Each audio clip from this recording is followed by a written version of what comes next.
Hello, good afternoon or good evening, Saints. I want to thank you for joining us this evening for our Municipal Candidates Forum, where you will hear from City Council candidates, City Clerk, and Mayoral, the candidates who are running for those particular offices, as well as we will share information about some of the proposals that will be on your ballot. So I'm Kimberly Hillnott, the Director of the Political Relations Department. And with that, I want to introduce the founder of Perfecting Church, that is Pastor Marvin L. Winans. Well, good evening, everyone. Good evening to you, Sister Hillnott. And I want to welcome everyone to this effort of our Political Relations Department here at Perfecting Church. I'm happy that everyone has joined us. You need to call someone and tell them that we are on the air. This forum is about to get underway. And I want to say, before I pray, that it is very important that we as citizens of the city of Detroit are involved in the voter and voting process. It is really troubling that as many of us that are registered and have opportunity to vote do not vote.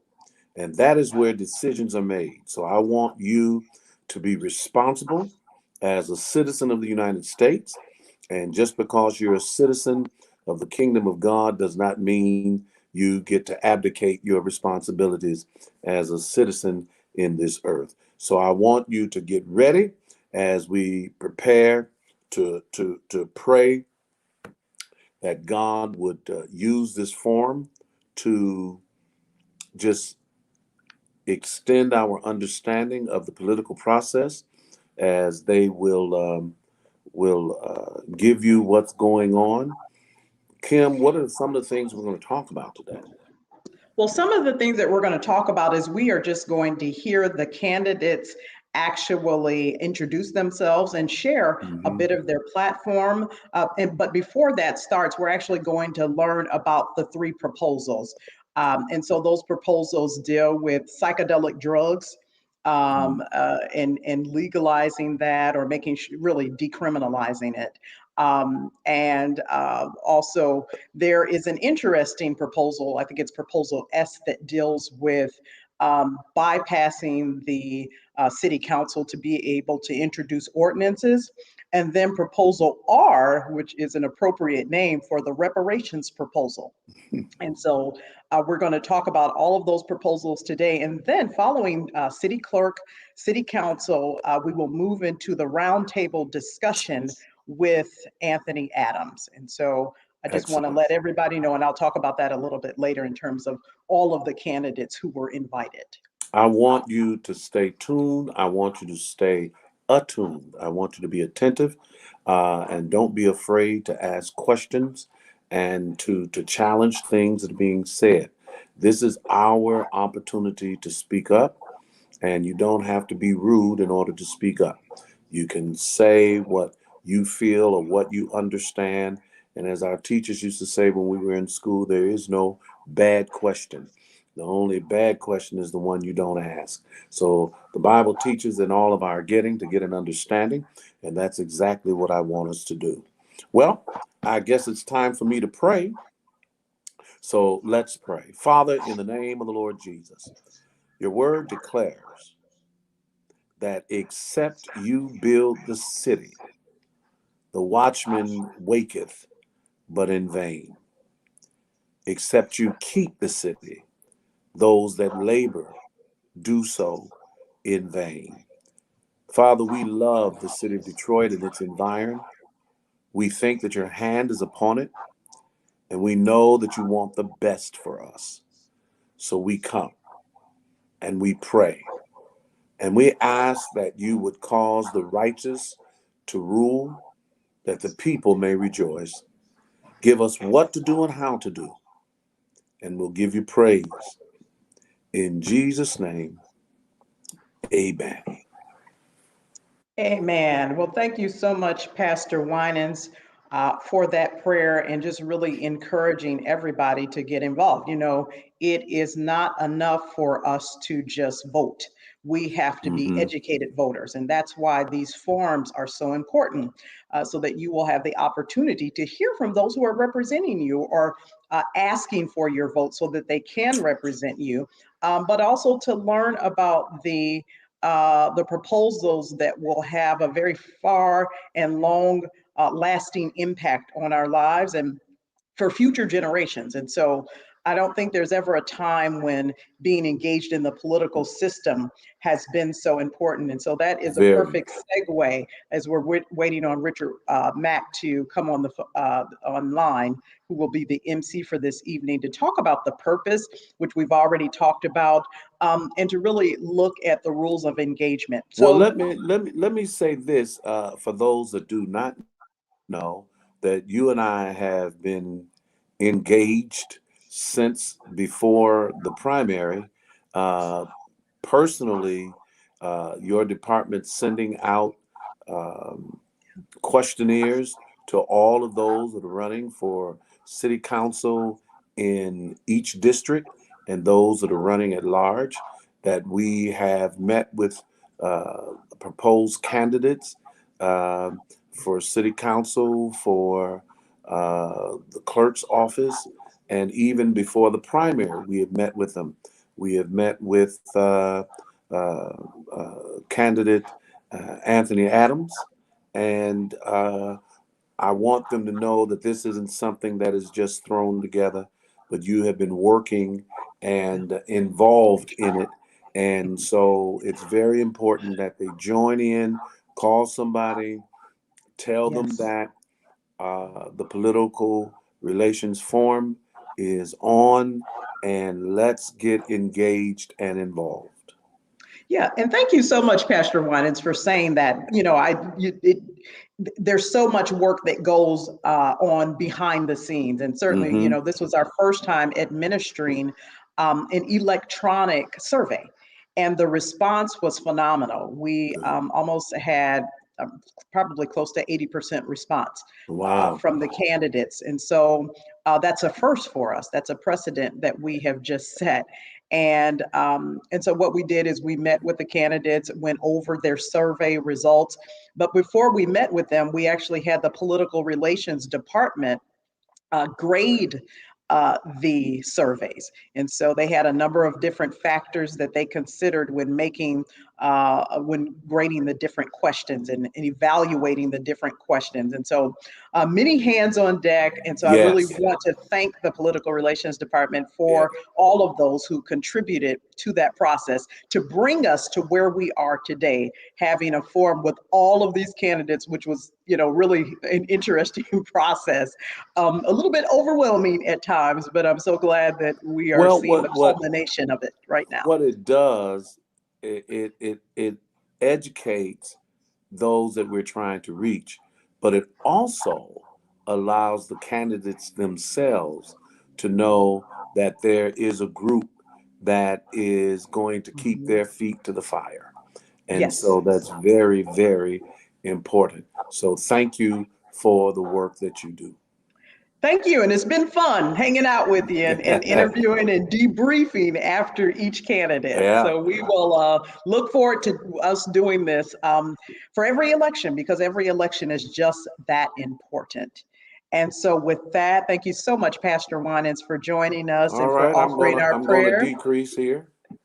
this evening. And I want to introduce our MC for the evening, Attorney Richard Mack, who some may know he was actually Hello. on the Detroit City a charter. He is a charter commissioner. He is an attorney, a labor attorney, outstanding labor attorney. I think this is like the sixth or eighth, maybe 10th year in a row he's received some kind of award saying that he's like the top labor attorney either in the country or in the world or in You Michigan. I'm go not in the sure. universe. Go ahead. Come on up with And he's also it. the former director of political relations. And so we are happy to have him join us this evening. He's very knowledgeable about city government operations. And so I could not think of a better host or a better MC rather than to have him on as our MC. So Richard, you can wave to everybody. I'm going to give the ground rules and then we'll bring you back on. All right. The Hello, ground everyone. rules.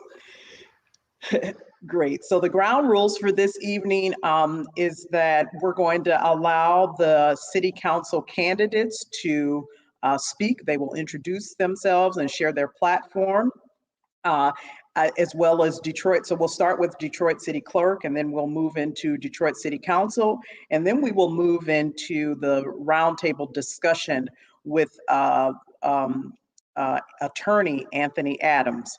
And so the people that you will see on the screen this evening are those who have confirmed their participation in our event. Every candidate was invited, but only the candidates who have confirmed their participation will actually be seen tonight, and you'll be able to hear from them. We will not have a Q&A after the Detroit City Clerk candidate and the Detroit City Council candidate speak. The Q&A will really be held until the end, and that will primarily be focused on the mayoral candidate. So once the city council candidates have spoken, they have, they will actually leave the stage or leave the screen. Okay, well, thank you so much. And so without any further ado, I'm going to bring back Attorney Richard Mack, and we will get started with hearing from the candidates. So Richard, you want to open it up with our first candidate? Absolutely. And great. Well, let me just say before we get started, I want to just appreciate Kimberly Hill Knott for the wonderful work she's been doing with the Political Relations Department. I've, just been in awe with how well she's been able to use these new platforms to really engage people, engage voters in a much broader way. And so kudos to you, sis, doing a great job, just moving the department forward in a positive direction. So we have, I guess the overview of city government. I guess that's just what's next on the agenda. Just very briefly, in city government running for office, this election cycle on November 3rd will be obviously the mayor, the city clerk, and you have 9 candidates or 9 offices for city council.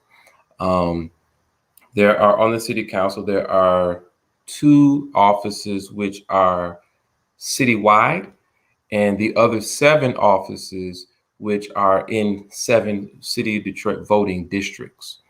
And so you have in one race, for the citywide race, there are 4 top tier candidates who made it past the primary who are now going to be on the ballot. And those 4 candidates are vying for 2 spots. And then you have in each of the 7 districts, you have 2 candidates, and voters are able to select one of those 2 candidates. And so if you're in one of the 7 districts, you're going to see on your ballot a choice for one of the 4 citywide offices and a choice for one of the 7 districts. And those are going to be one of the 7 districts that you're in. Detroit does it like that. Other cities, if you're in Warren or if you're in Pontiac, will do it different ways. But many municipal elections are held on these kind of off-year elections, these odd year elections, the 21st, 2021 and 2025. So it's every 4 years. And then, of course, the city clerk is also on the ballot. What is not on the ballot, of course, this time around will be the proposed amendment to the city charter, which was Proposal P, which was dealt with in the primary election. So that is the sort of the overview of what we are voting on. And then why don't we get into our candidates for the city clerk.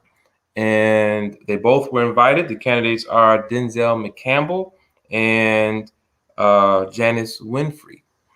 And I know that Denzel McCampbell previously confirmed his attendance. I don't know if Janice Winfrey has confirmed his attendance or not. But then we have Denzel McCampbell, and you have 3 minutes to speak, Mr. McCampbell, to kind of go through your platform and who you are, why we should vote for you. Absolutely. I must say that Mr. McCampbell was also on the Charter Commission, and his background that I'm looking at now brings back 3 years of memories of watching him on the screen in that very same background. So, it's just interesting how things come full circle. But so Mr. McCampbell, why don't you give us a little bit about your background, who you are, why you're running, and what you want to do to the city clerk's office. Thank you, Commissioner Mack. And, the switching to virtual has really brought folks into our homes in a very different way, right? Again, thank you to you, Pastor Winans, Kimberly Hill Nat, and the Public Relations Department of Perfecting Church. And good evening to everyone. Really appreciate the time to talk about the Detroit City Clerk's race. Our municipal elections are of the utmost importance, so I appreciate this night. Just a little bit about myself. My name is Denzel McCampbell. I'm running for Detroit City Clerk, really to increase access to the ballot box and really fix the issues we've seen in that Detroit City Clerk's office. I was born and raised on the city's east side, living out on the west side near Rouge Park, and really have had a passion around voting rights for the last decade. I worked on voting rights in college and continued that after I got out of college. And part of that work involved election protection, but also voting rights organizing. And some of that work involved meeting with clerks across the state to say, okay, we've gotten a lot of complaints through our election protection nonpartisan effort on long lines, requiring people to vote with an ID when they didn't need an ID. Let's work together to reconfigure your polling location or reconfigure your training to make sure folks were able to vote. And I bring that experience to the city clerk's race, and we're bringing to the city clerk's office.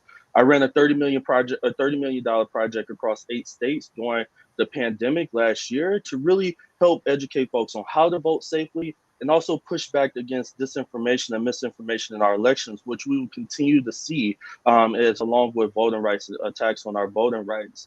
I'm running for Detroit City Clerk because, again, we need to increase access to the ballot box, not decrease it. We need to bring more folks into the fold and make it easier for folks to submit their ballot and have their voices heard. I'm running to fix the elections. I continue to get reports of folks getting their absentee ballot late. We had a lot of folks during the primary didn't get their absentee ballot on time. We had folks that turned to their polling location that they've been voting for years, and their precinct was moved with no notice. Those things, and having folks polling locations closed or open late, those things discourage people from voting. When we have folks take the time and come out at 7 a.m., right, and get transportation, if your polling location is not open on time, you are not likely to come back and vote as much as you would want to. So running to fix those issues and to implement processes that we have robust and accessible elections across the city of Detroit. I'm also running to do more civic education. I appreciate you all be talking about, and you gave a breakdown of what's on the ballot. A lot of folks have called me. There are 3 proposals on the ballot, and a lot of folks don't know about these proposals. They haven't heard about it. And that's the role of the city clerk's office, to really do that education, to send out materials about what's on the ballot and what it means for folks, not to sway people either each way, but to give the very elementary level breakdown of what these proposals mean. I'm also running to make sure during election years and not during election years that we're doing more education with folks who may not turn out to vote, but we're connecting the dots between issues to encourage them to turn out to vote. I know my time is running out, but I'll also say is that what folks don't realize is that the Detroit City Clerk is also the clerk of the City Council. And right now you can't go online to see how your council member voted on various agendas items. And as we're facing things that we need more accountability and transparency in government, we need to make sure that that accountability is there. And as the Detroit City Clerk, I will use technology to make that happen. So again, we need a city clerk who will be a staunch advocate for voting rights, to fight back against these voting rights attacks that we continue to see, and someone who will be a city clerk that you can count on. And that's why I'm Denzel McCampbell, running for Detroit City Clerk. Folks can learn more at www.denzelfordetroit.com. or give me a call at 313-230-4251. Thank you so much. I ask for your support, your prayers, and your vote. Thank you again, Richard, and thank you to the Public Relations Department. All right. Thank you, Denzel McCampbell. We certainly appreciate your taking the time to appear and to share your views about why you're running. It's very, very important. And I want to just, I note that these candidates have taken their time to, come. So I think that should take note of those who take the time to come and to express their views to us. So thank you, Mr. McCampbell. We certainly appreciate you. Thank you, Commissioner Mack. Take care. All right. So next up, I don't know that we have the other person, city clerk candidate who's the incumbent, Janice Winfrey. I don't know that she's here. But if not, let me just take a brief moment. We're about to get into the city council candidates. More about the role of city government. I mean, I believe that the city elected officials that you vote on probably have more of an impact on your day-to-day life than most anybody else that you'll vote on, maybe except for judges. When you vote for president, that person has, the effect on on certain overall policies that affect the nation. And certainly that has a great impact on your life, certainly for government, even more. But as you vote for lower offices, those people who get lower and closer to you have more of an impact on you. City government is everything from, property taxes, how much you pay in property taxes, income taxes, which touch you on a day-to-day basis. Where your libraries are located, right? I mean, what kind of relationship you have with your schooling, the roads, grass, is the grass getting too high to where it's a danger in their community? Is your garbage being picked up on time? Is your water running? Are your lights running? I mean, it's working. There's so many things that you can literally, if you just look around the room that you're in right now, I'm confident you'll see several things, whether it's your lighting, your water, your garbage. You'll see several things that city government officials deal with and are responsible for that impact you on a day-to-day basis. And I don't think that you see that with other elected officials, whether it be, there is some impact, of course, for funding primarily, but state, federal government. And then, you get into mental health care, our health department. If you don't have health insurance, should the city have a greater role in providing health care for those who don't have? There's so many things. Police, oh my goodness, we talk about the city crime and protection against crime and who you call when you get into a dangerous situation, or fire. If there's a fire in your home, who you call to make sure that you're safe. Paramedics. There's so many things that impact you on a day-to-day life. So that's why I think it's unfortunate that the races that get the most attention have the least impact on your day-to-day life. Now, I'm not at all saying that you don't vote, that you don't participate. Participate in each and every one. But it is unfortunate that the races that have the most impact on your daily life get the least amount of attention. If you just think about the build up to last year's presidential election, it was all you heard about. Record-breaking voter turnout in all communities, historic turnout in the urban community. This election, it's quiet. It's virtually, there's not that much talk. You don't hear that much, billboards, ads. And it's unfortunate because, it's the race that will impact you the most, I think. So I encourage each of you, every one of you, to get more involved in making sure that you learn about these candidates. And the fact that Janice Winfrey did the show, make sure you look her up. Vet her position, vet what she's done or hasn't done, vis-a-vis what Mr. McCampbell has done or hasn't done. So with that, let's launch into the candidates for city council. I know that we have 10 of them that have confirmed, which is good. Not all of them, but it looks like a good portion of them. And hopefully others will hear about this program and log on and say, hey, put me in there too. Well, I don't know if Sister Hill will allow that to happen, but we'll see. But I have first on my list Kimberly Hill Knott, Nicole Small, who is a candidate for Detroit City Council. And again, I'm seeing this background that I saw for the last 3 years. She also was a commissioner on the Detroit Charter Revision Commission with me, and we served together and got a lot of great work done together. Nicole Small is running for the at-large seat for the Detroit City Council. And as I told you before, there are 4 seats that are at-large. There are 2 seats and 4 candidates vying for those 2 seats. And so, Ms. Small, why don't you tell us, you've got 3 minutes. Why don't you tell us about yourself, why you're running, what your campaign's about, what you plan to do to this city, how you plan to shake up the world. And you had to use that word, right? Okay. Right.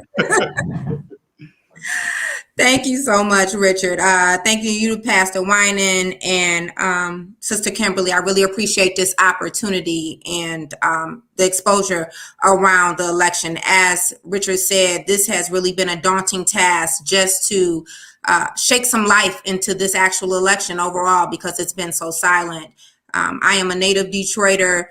Born and raised in this city. I love this city, and I have seen some drastic changes in this city, some for the good, some not so good. And one of the reasons why I'm running is because I have made several attempts as a constituent, as a resident of the city of Detroit, to try to work with the legislative branch, which is one of the most critical components of our local government. To make some more equitable changes for Detroiters across this city. One being that, we have some safeguards in place for small business owners who are definitely being pushed out and gentrified out of the city of Detroit. Another is real affordable housing.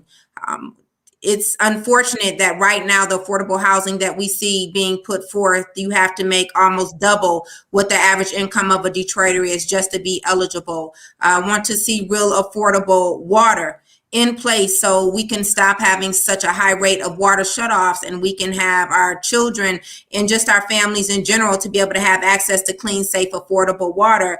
But one of the things that really pushed me towards taking on this opportunity to run for council is the part about being overtaxed. In 2019, I submitted a resolution to City Council asking that they consider giving some credits to Detroiters who have been overtaxed, for years. Give them a credit for their summer and their winter. That still allows the city to generate some revenue because they will be responsible for paying the other portion, only to have that fall on deaf ears and it's dead in the water in a subcommittee. And so then I guess I didn't get enough then. Then I worked with my colleague on the line, Commissioner Mack, and we tried it again to present some policies in place with the charter to say, listen, people need some relief. We are losing too many Detroiters because of overtaxing issues in the city. If we want to create sustainable communities, we want to increase in residency, this is the best place to start, right? Make sure that you provide some relief to Detroiters. And of course, that was another failed effort. Also here recently, I submitted a resolution after working with Detroiters across all 7 districts around proposals on how to appropriate the almost $1 billion that we received from President Biden. We asked, listen, let's have an increase in making sure that we have some real home repair accessibility. Let's make sure that we take a look at creating more sustainable communities. Let's make sure that if you're going to have $26 million for small businesses, that there are small businesses that have been here and that have been struggling. So there were a host of things. And let's make sure, if we don't do anything else, provide some relief to Detroiters who have been victims of this flooding epidemic that just keeps happening, right? And let's upgrade the infrastructure. And the answer was no. The answer was no. So the reason why I'm running is because Detroiters deserve better. I want to represent all Detroiters and not just the 1%. We have to make sure that we have access to the opportunities and resources coming here into this city and make sure they benefit us in a meaningful way. Thank you so much for the opportunity. Wow, thank you. And she did it in 3 minutes. How about that? That's not Nicole. That is Nicole Small joining us anytime.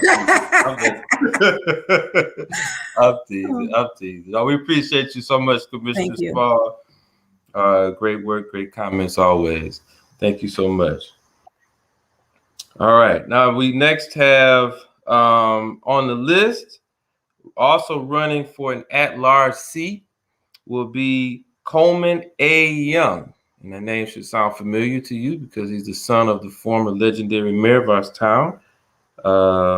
So Coleman Alexander Young, the second. Is he here? Is he with us? Coleman, there he is.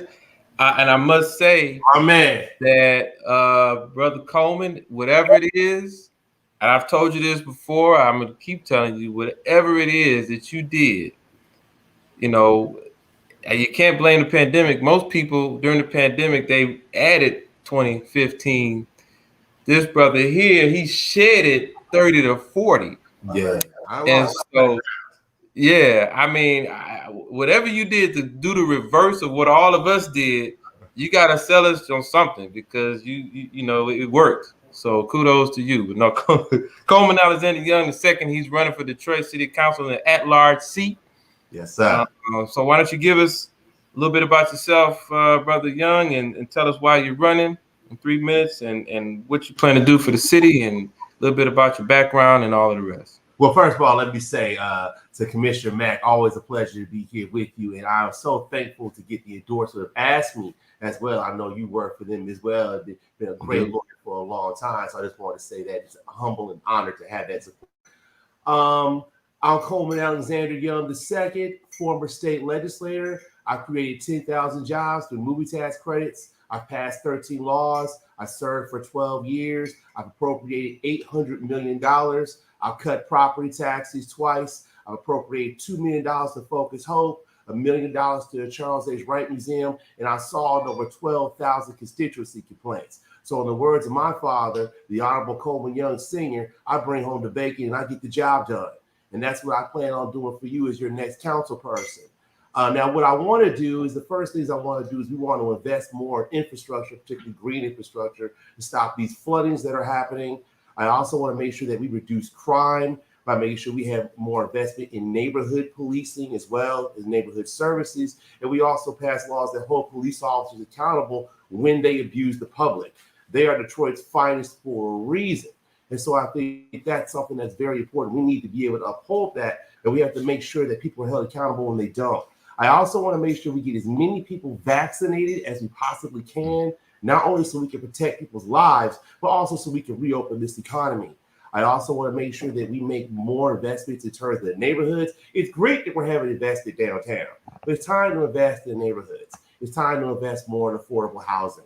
It's time for us to invest more in workforce development and in apprenticeship programs, so we can put people to work with the new development that's going on in the neighborhoods and downtown as well. And I also think we need to invest more in terms of our bus system, not just in terms of preventative maintenance, but also hiring more bus drivers so we get to and fro in time, because the city needs 80 to 100 bus drivers. So that's something I want to work with the administration on as well. So these are the things that I want to do as your next city council person, because I believe that the power of the people is always stronger than the people in power. And I know if I got perfected church on my side, I'm going to win. So let's do this. All right. You actually got another minute, so I'm gonna. All right. You know, if you wanna, what would you do about? I just asked a couple of issues. I know just in 30, 45 seconds. Some of the issues that came up during the Proposal P campaign, the tax abatements that go to these corporations who don't follow the law after they get them, and then responsible contracting laws, which make sure that the contracts we give out to companies are given out to companies that follow the law. What are your views on those two issues? We can do it all in 20 seconds, right? Listen, the first thing I want to do is I think we need to make sure that we expand the neighborhood enterprise zone tax credit so that people will be able to qualify for that. We need to make sure that we streamline the process so people will be able to qualify for the poverty tax exemption as well. And also we need to take advantage of the $500 million that Dan Gilbert is providing to the city of Detroit being administered by Wayne Metro for people who've been overtaxed. And that money is going out now. So it's $500 million of the $600 million cost. Those are some of the things that I want to do to address that, as well as have property tax credits for that issue as well. As far as terms of what you were saying earlier, I forgot what was the second part again. That was responsible contracting. Responsible contracting. I think we need to pass a responsible bidders ordinance that does more than just look at the lowest bid, but also who would do the job best. We also need to make sure that we strengthen the community benefits agreement as well. I want to make sure that the community benefits agreement is legally binding. I think that's something that we need to get back to, as well as change the makeup of the board for it to be a little bit more community oriented. And I also think we need to do a better job of using the developers agreement as well in terms of being able to get jobs and representation for Detroiters. And I also think it's important that we invest more in small businesses as well, so that because they hire about the majority of Detroiters, I think about 50% of Detroiters get jobs from small businesses. If we do those things, I think we can have a more inclusive, we can have a more equitable, and a more thriving economy for the city of Detroit, because the people deserve it. Wonderful, wonderful. Thank you for those questions on the fly. We appreciate it, and thank you for keeping them to time. Coleman Alexander Young II, we appreciate you, my brother. Hey, Richard Matt, looking like new money. Always a pleasure. Tell the family. All right, you too, Doc. All right, all right. So we have now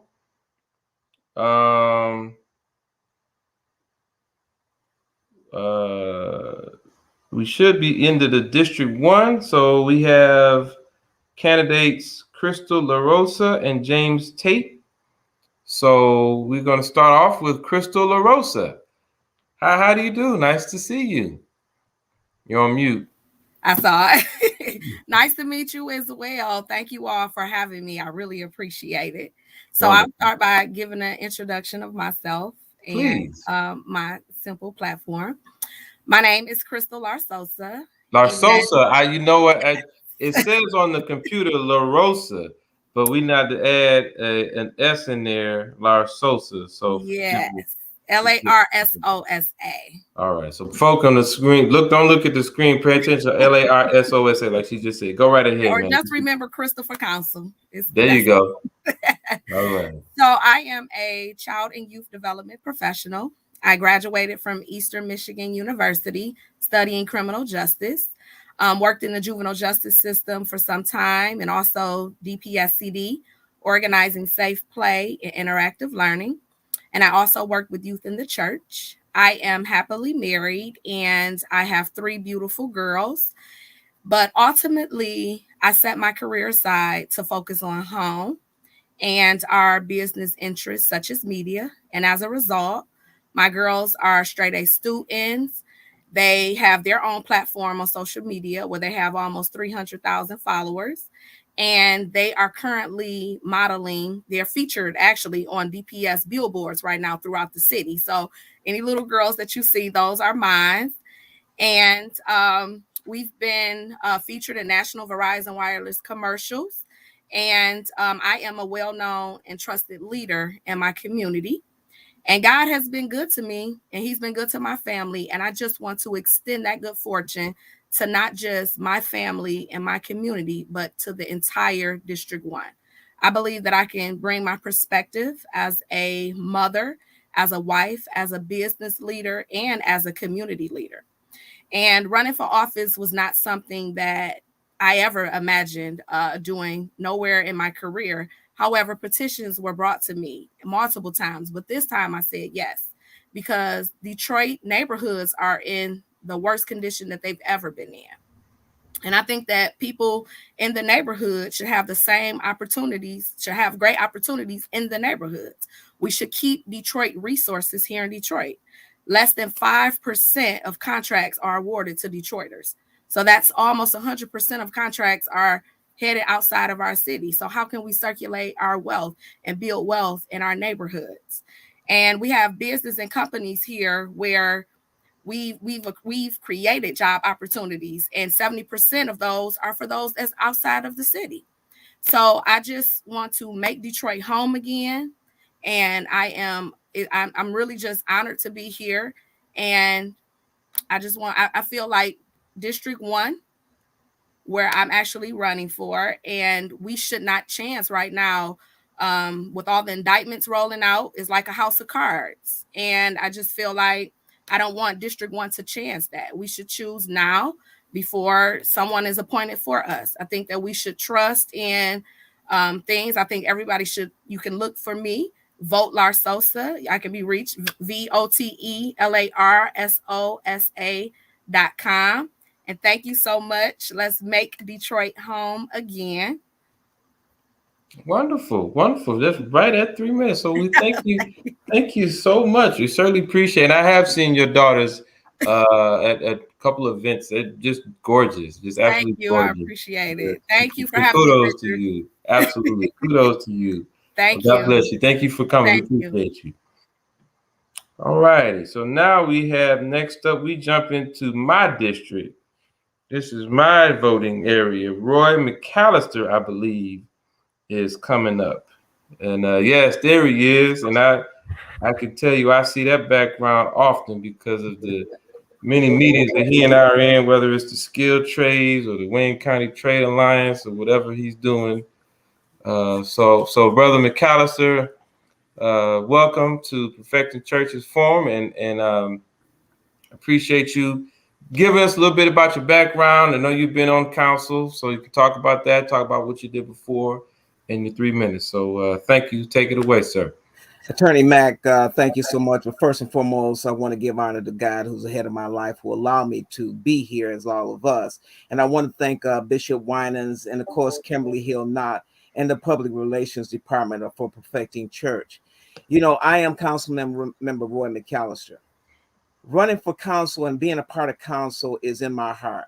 I have been running since 2005, and then I got on council in 2017.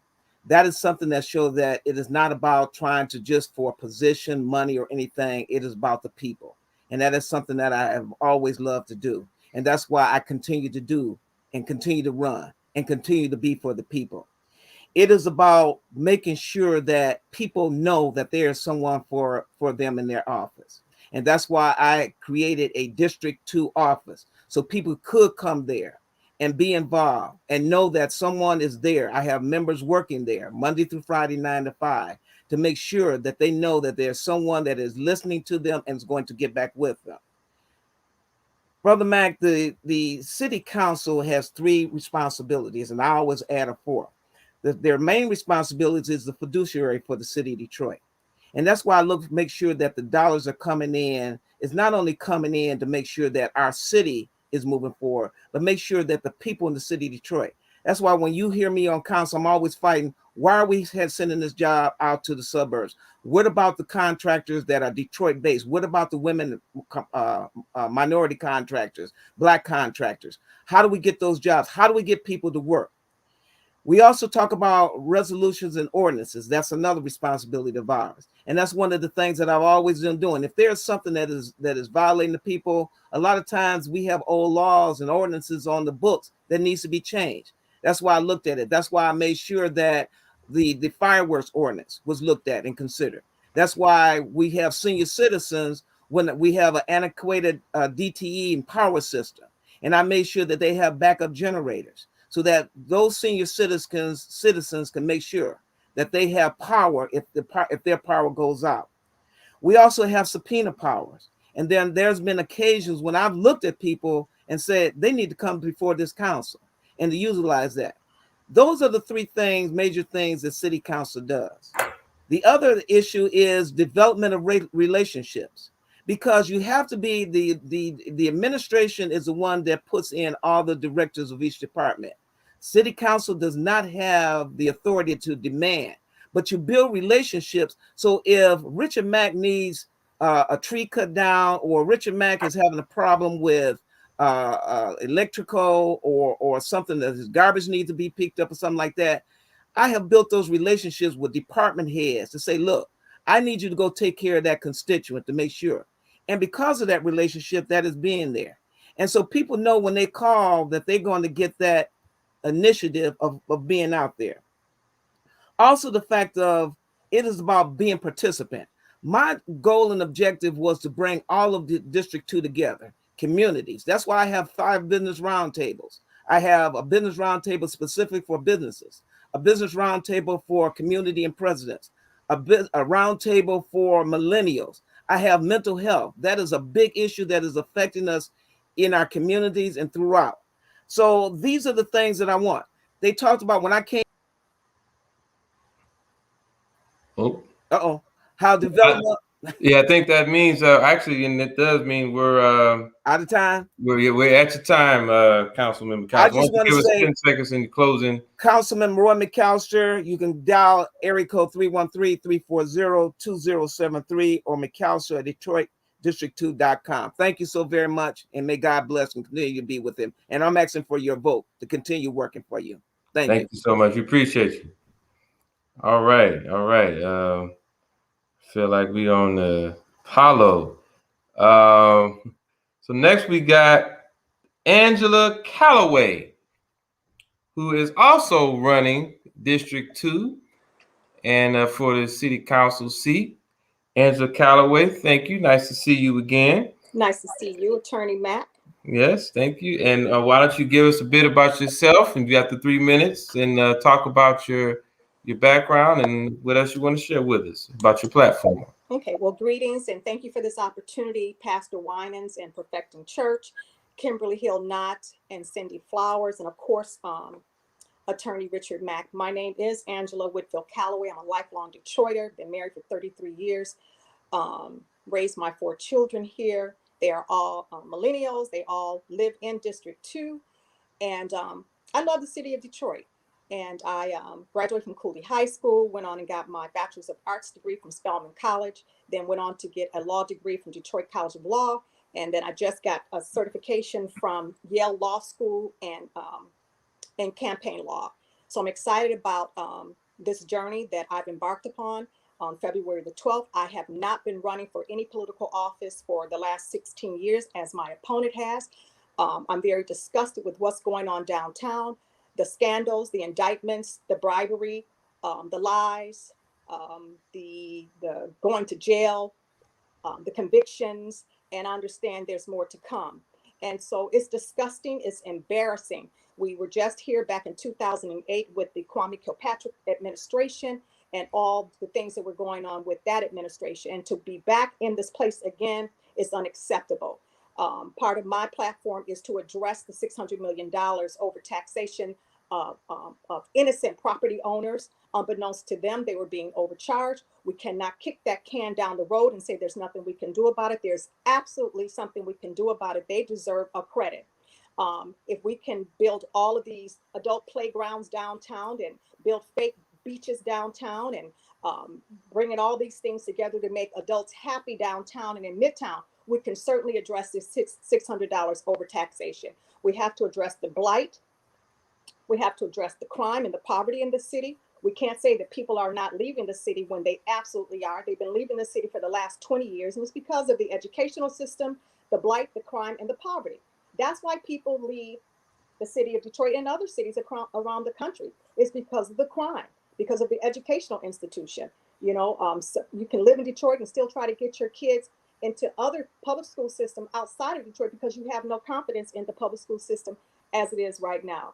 So affordable housing, affordable water, that is another part of my platform. Building houses downtown and Midtown, studios, and charging $1,400, I don't consider that affordable whatsoever. So we have a lot of work to do. We don't trust our police department. We've had one cop who had 85 complaints lodged against him.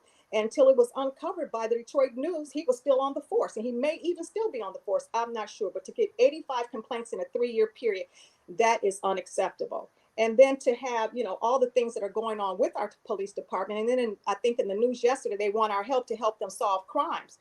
Well, you have to build relationships, and those relationships with the police department do not exist. They can exist. We can build on them, but right now they are very deficient. And the relationship that I believe citizens have with the police department is adversarial and antagonistic at best. We have to build the trust again. Why don't you give us your last 10 seconds of closing out? This 3 minutes goes fast, I know. It does. And listen, I'm Angela Whitfield Calloway, asking for your vote. Again, I've not been running for office for 16 years. The city of Detroit arrested my 3 daughters last summer for protesting the murder of George Floyd. And they were simply exercising their right to march and to protest, and they were arrested, handcuffed, and taken to jail. So that's why I jumped in this race, because when you mess with a parent's children, you're asking for a fight. So that's one of the main reasons why I'm in this race, is because that should never, ever happen to another parent, to get a phone call at 11 o'clock at night and you're being told that not one, not two, but all three of your daughters have been arrested for exercising their rights. And this same city council elected to sue these students $200,000. They hired Clark. Same protesters, just for the federal judge to throw the case out and said that it had no merit. So I am running for Detroit City Council, asking for your vote on November the 2nd. Thank you so much. Thank you. Appreciate that. Absolutely. All right. And next up, we have Scott Benson running for District 3. And I believe we have, there he is, Brother Benson. Mr. Mack. Good to see you, man. Also, you were another one that went the opposite direction as far as weight gain and loss during this time. You've been working out or something. I don't know what y'all been doing, but I need to get into it. Richard Mack, 5 hours on a bicycle a week, brother. Come on down. We got a space for you. All right, I'm with it. I'm with it. All right. So Scott Benson running for 3rd District, City Detroit City Council.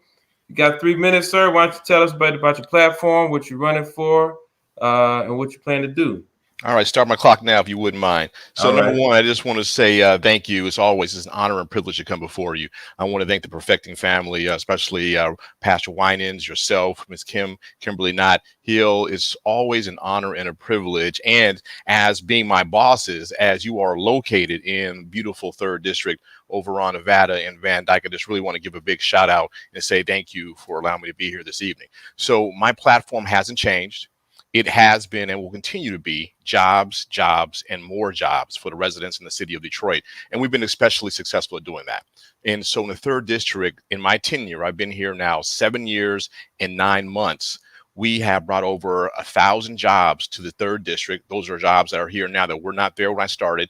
We brought in over $500 million of investment into the 3rd District, which helps create those jobs, which also has helped to grow our general fund. We've also been able to pass 7 balanced budgets in our time here with the city of Detroit, which helped us get out of bankruptcy.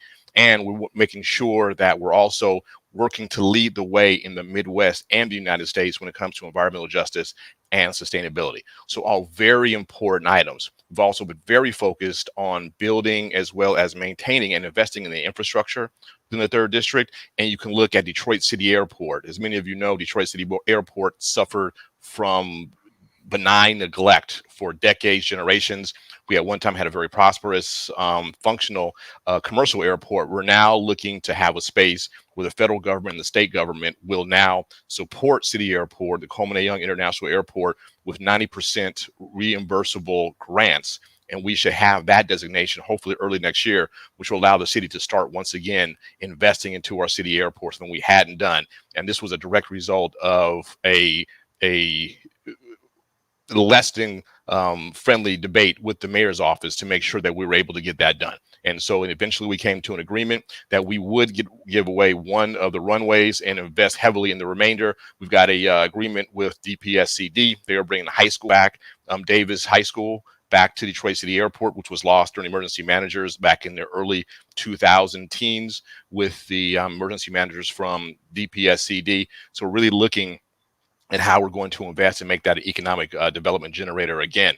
Also, some of our successes, we've established the City Green Task Force. I've fought and was successfully fought citywide for a vote for the only national citywide community benefits ordinance in the country. And so we lead the way when it comes to our community sitting down, when it comes to development, help craft the agreement where we would ensure that 20% of all housing would be affordable on all deals that included some type of city support, i.e. it be a brownfield, be it a TIF, be it a PA 198 or a Oprah, any type of development incentives. If you're going to do housing in the city of Detroit and you want our support, then you're going to have to support our residents by providing at least 20% of that housing at affordable levels. Okay. Mr. Mack, am I 3 minutes up? Do I have more time? 3 minutes. Why don't you give us the 10 seconds wrapping up? Tell us about your, how to reach you and whatever else. So you can go online and see me at my Facebook page at Councilman Scott Benson on Facebook.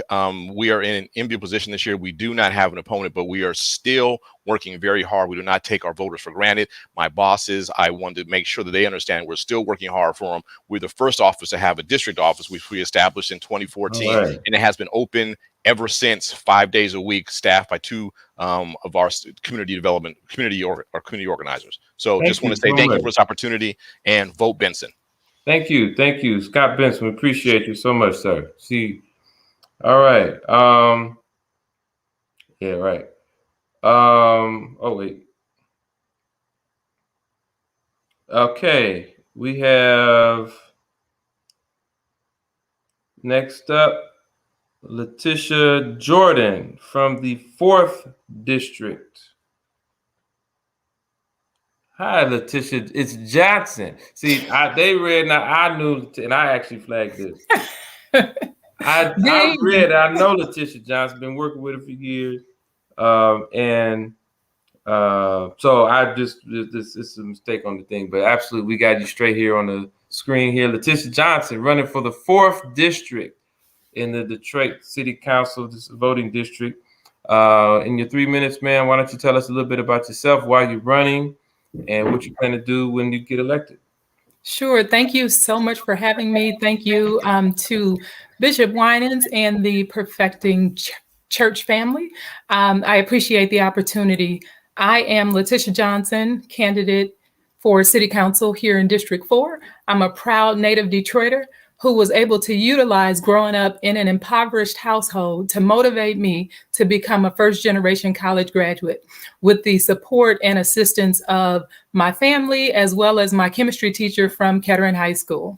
So I graduated Kettering in 1993 and then went on to receive a finance degree from the University of Michigan. In corporate America, I actually worked to negotiate multi-million-dollar contracts to help secure numerous jobs in the hospitality and tourism industry. And over the past 14 years, I've been volunteering in the community to address the needs of our residents by providing skill building programs, fighting blight, literacy programs, and fighting to keep Grosse Point's trash out of the city of Detroit. I have served with compassion, with integrity, and with empathy, being a native Detroiter and recognizing the challenges that a lot of our families face. I'm really excited and looking forward to help reduce crime by creating more job creation programs and making sure that we provide support to those that have mental health issues.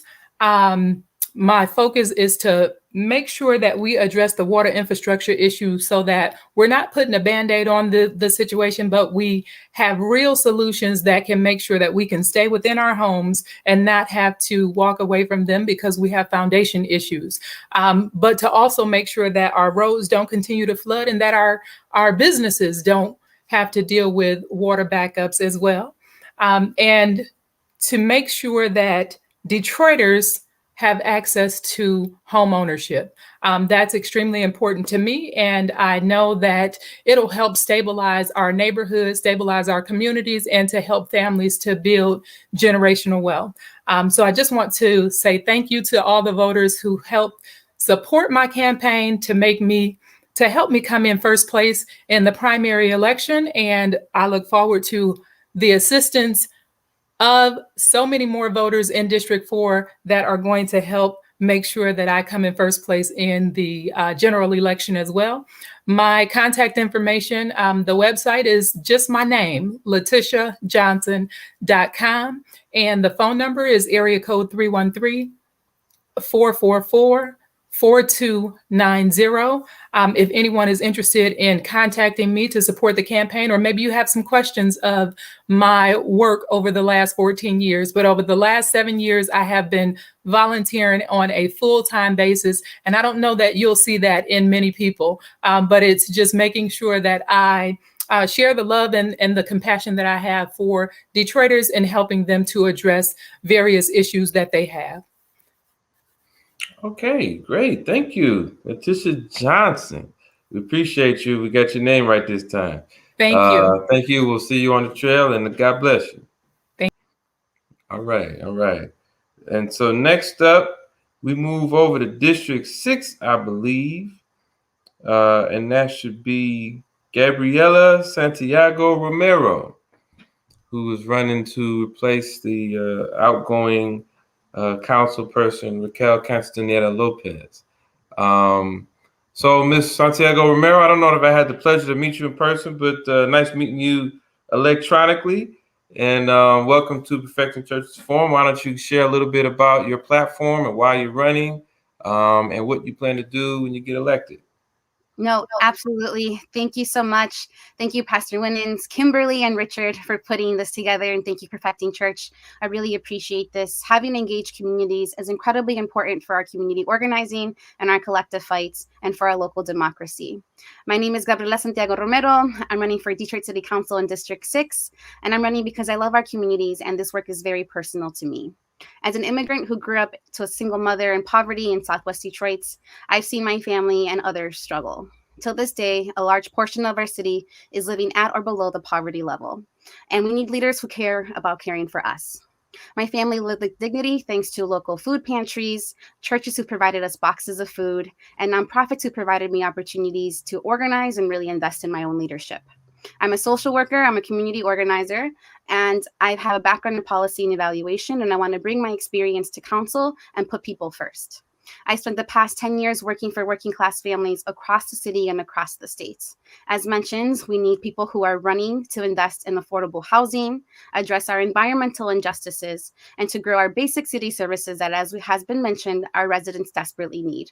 I'm on doors every single day, and I hear from residents directly that all they want are for their taxes to be working and for the local government to be working for them. Too many neighborhoods are dealing with blights, with illegal dumping, and with lack of streetlights. I wouldn't do this work alone. I plan on working side by side with local leaders and institutions that have already showed their support for me, like Perfecting Church, Congresswoman Rashida Tlaib, Senator Stephanie Chang, and Councilwoman Mary Sheffield.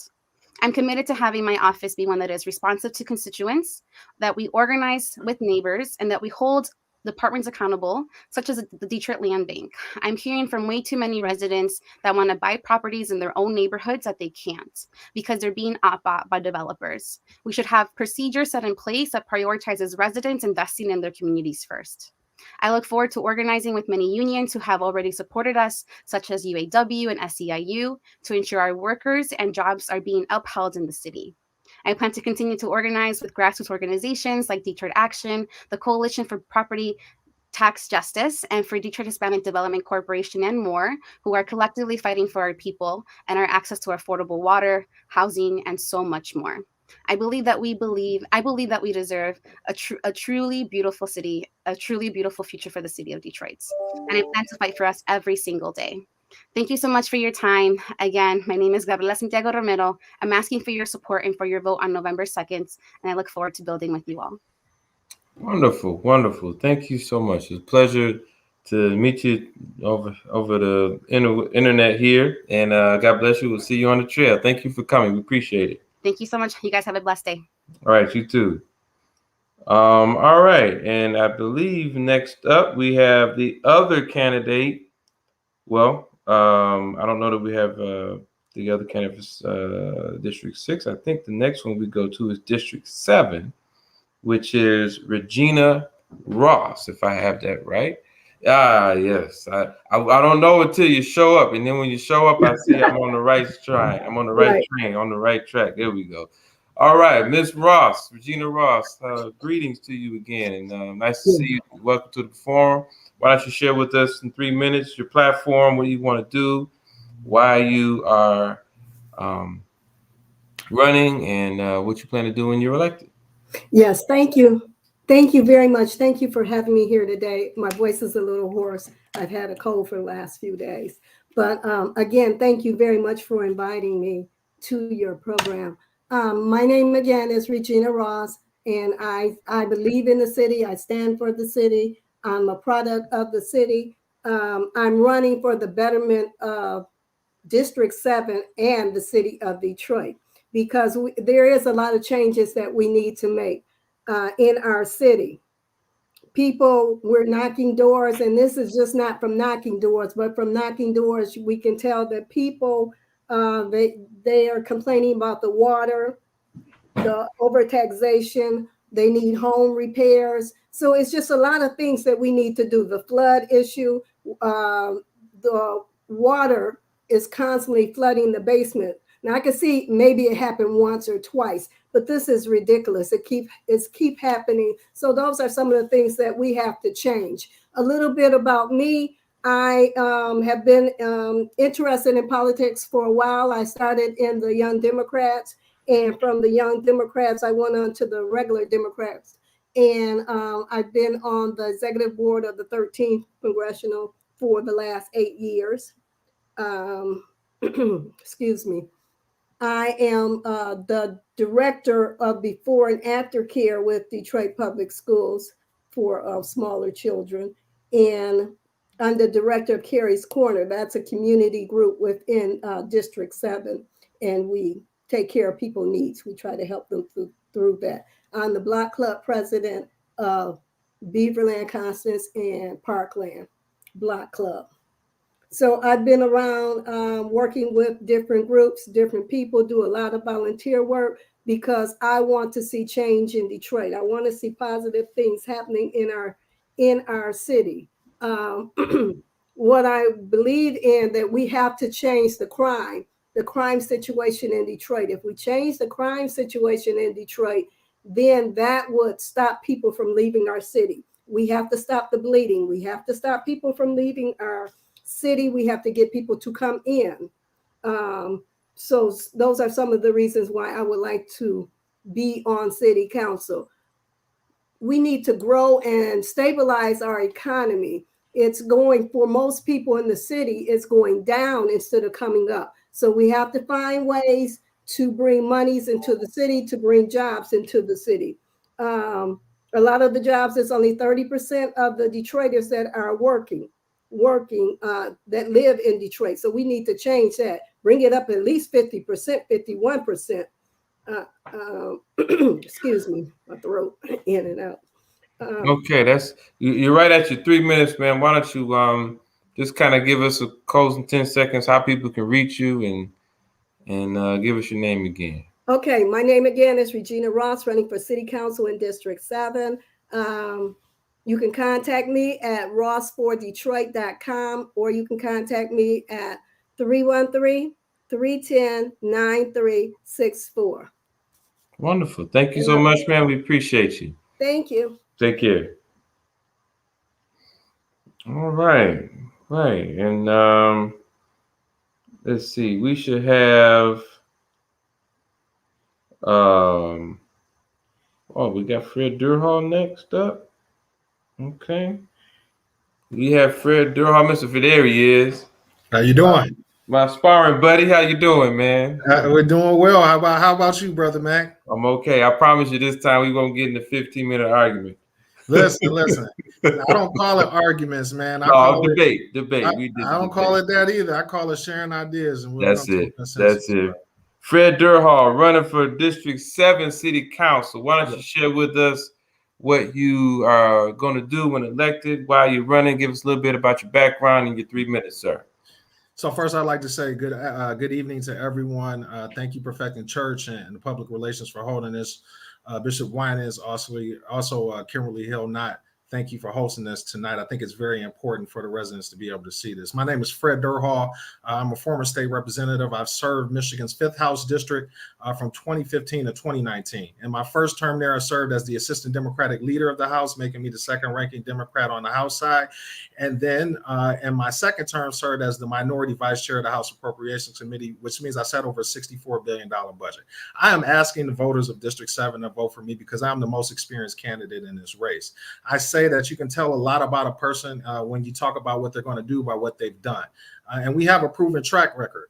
We brought close to $800 million back to our city for police, fire, EMS, city services. With $2.5 million for Detroit Public School to help with reading programs and the proficiency for kids. $100,000 for local community groups so they can do the cleanups, so they can do the patrols and keep their neighborhoods stabilized. Also, we have delivered $250,000 for the Dexter Elmhurst Community Center. And I'm one of the reasons why that is still open today. We've helped save the Focus Hope program, DAPSEP, Flip the Script. I can go on and on and on. But most importantly, I want to bring that experience down to the Detroit City Council where we need it. My focus is on neighborhood stabilization. We've got to, clean up the blight and illegal dumping within our district. We got to demolish homes that have been sitting there over the 5 to 6 years. We've got to address public safety here within our community, whether that be add speed bumps so folks are not flying down the street 50, 60, 70 miles an hour, or an increased police presence to help keep our seniors and our youth in our neighborhoods safe. That is something that is important. I will work to stop gun violence here in the city of Detroit by partnering with local community partners, as well as other elected officials and anybody who has hands on deck, so we can stop this violence that is in our community. Furthermore, infrastructure is a huge issue. We have a broken infrastructure problem. People's basements are flooding. We have old pipes. Sewers need to be cleaned out. And these are issues that folks face every day. We have knocked thousands of doors, and we are going to continue to knock thousands of doors, even though we came in first in this primary, because it is important to get a pulse on the people and understand what we fight for. I have promised our people that when I am elected to Detroit City Council, we will start to rebuild this district block by block. That's what I plan to do by organizing our community groups, our block clubs, all of our residents here in District 7. So when you come out to vote on November 2nd, or if you have your absentee ballot now, I'm asking you to cast your vote. Again, I'm Fred Durhall. I am the most experienced candidate in this race, and I believe that experience will help not only move District 7 forward, but also the residents of the city of Detroit. So again, I'd like to thank you for your time tonight and look forward to working together with our residents. All right, and for the last, you got about 5 seconds left. I don't know if you can give you how people can reach your campaign. Yeah, so if you'd like to reach us, obviously, you can go on our website, which is durhal4detroit.com. That's DURHAL for Detroit, FOR Detroit.com. So that's durhal4detroit.com. And just like when I'm knocking doors and talking to residents, I give out my cell phone to everyone. My cell phone number is 313-516-3797. Again, that number is 313-516-3797. Thank you, Brother Durhal. We appreciate you. We'll see you on the trail. All right. All right. Our last city council candidate is M.L. Elric. Hey, Richard. I'm used to seeing you on television, man. This is different. Now I'm on the small screen. Now you're on the smaller screen in my little computer thing here. There you go. All right, M.L. Elric, noted journalist. Nice to see you again. And why don't you give us a bit about yourself, your platform, your background, and why you're running for the Detroit City Council.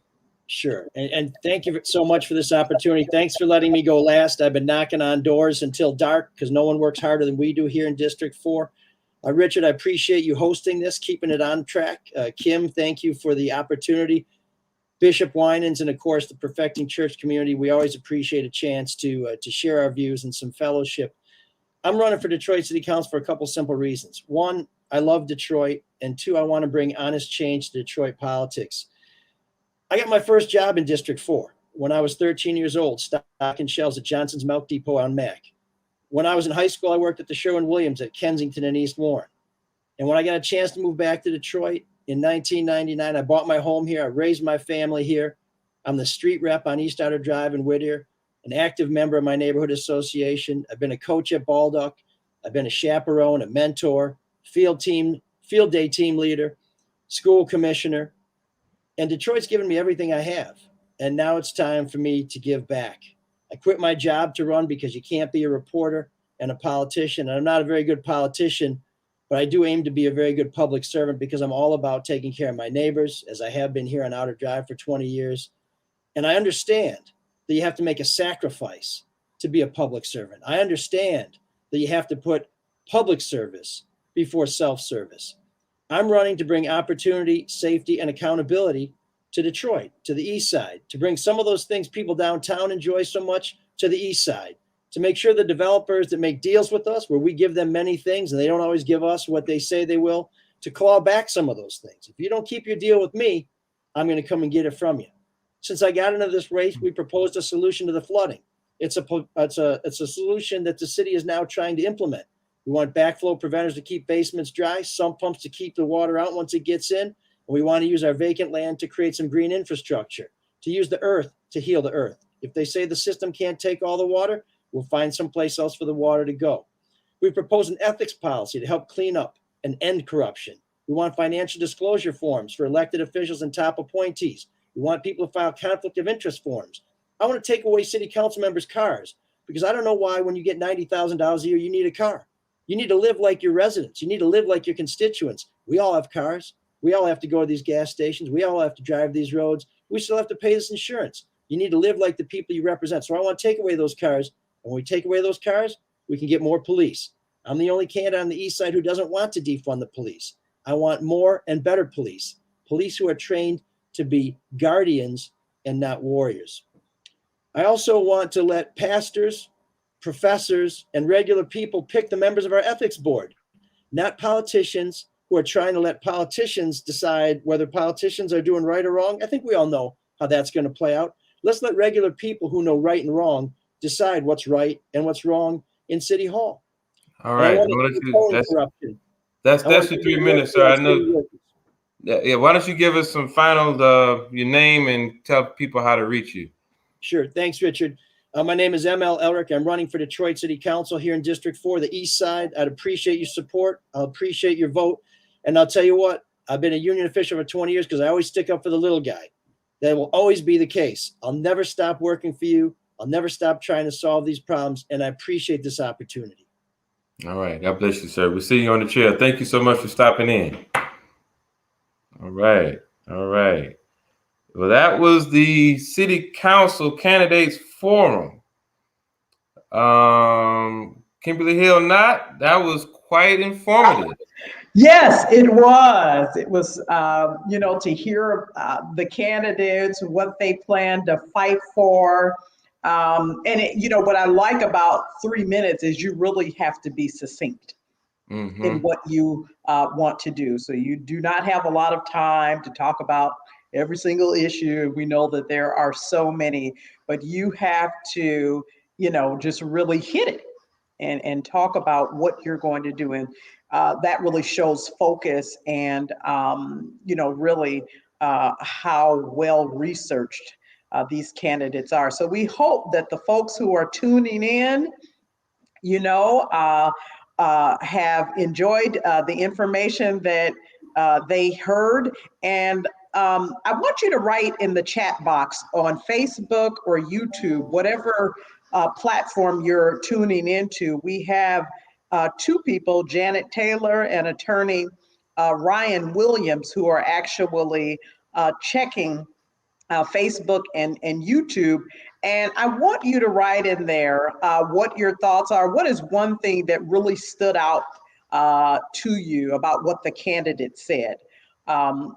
What stood out to you, and what do you wish the candidates would have addressed?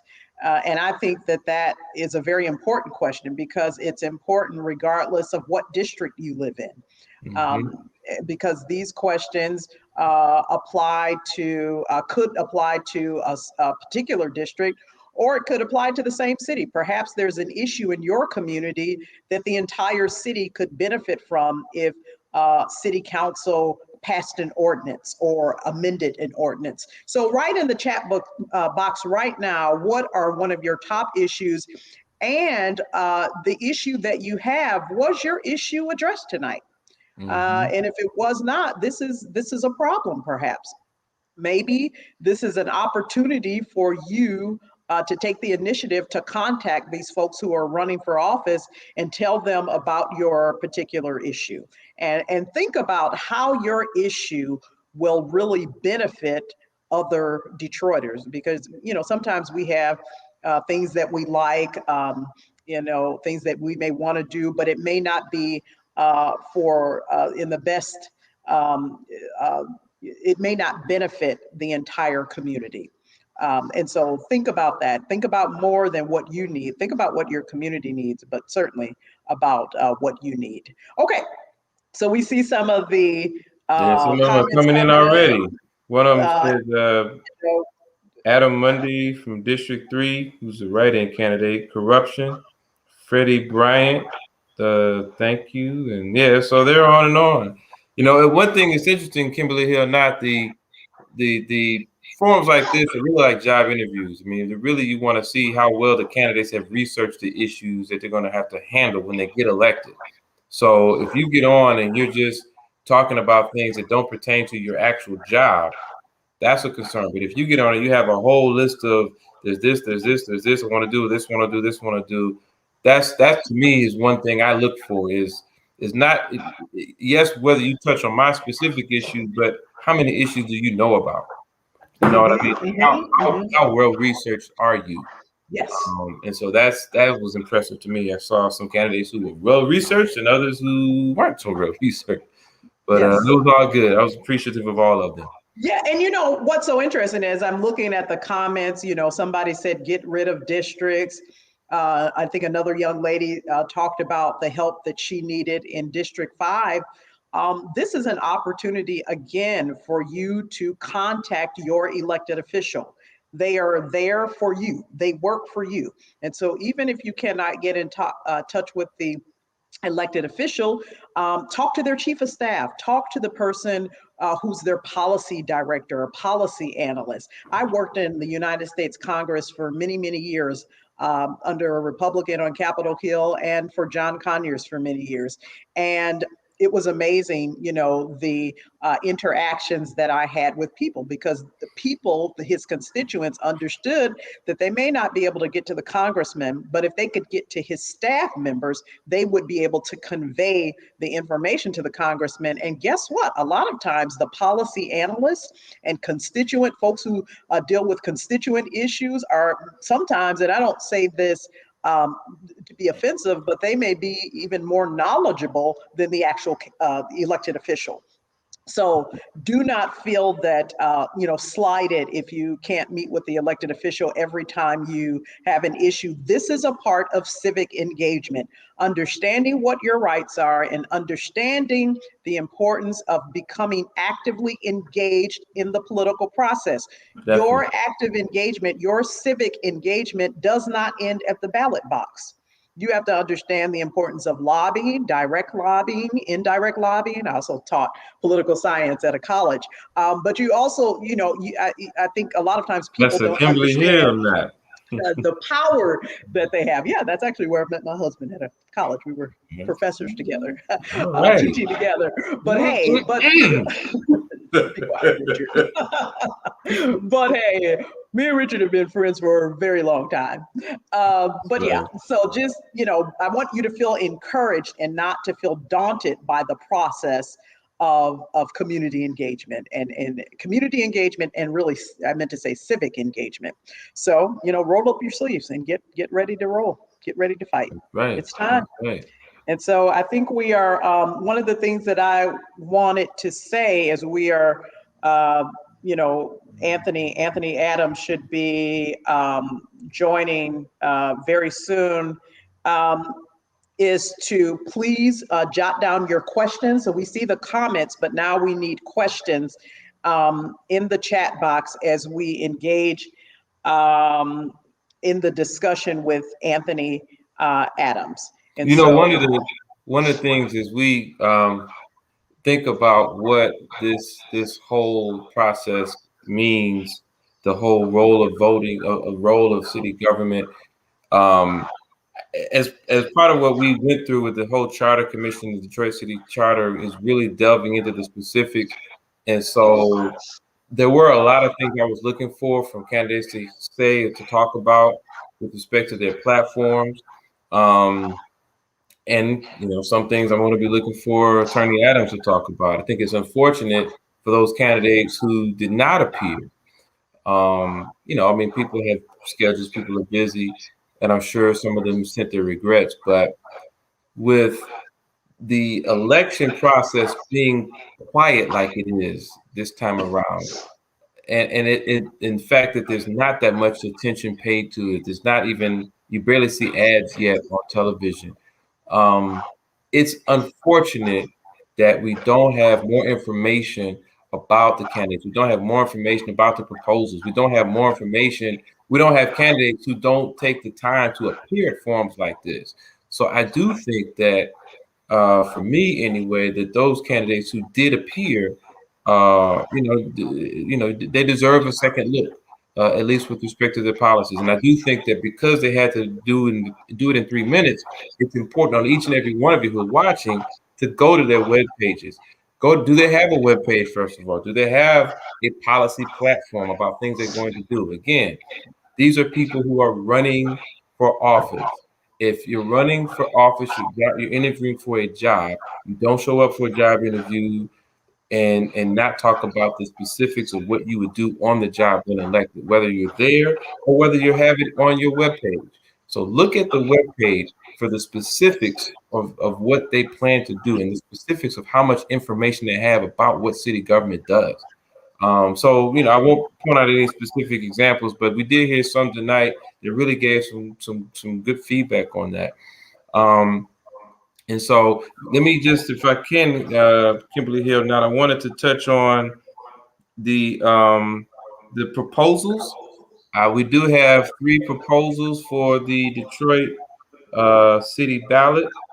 And there are, and I think Council Commissioner, but City Clerk candidate Denzel McCampbell mentioned them. On the City of Detroit ballot proposal, we have Proposal R, Proposal E, and Proposal S. So R like Richard, E like Edward, and S like Sam.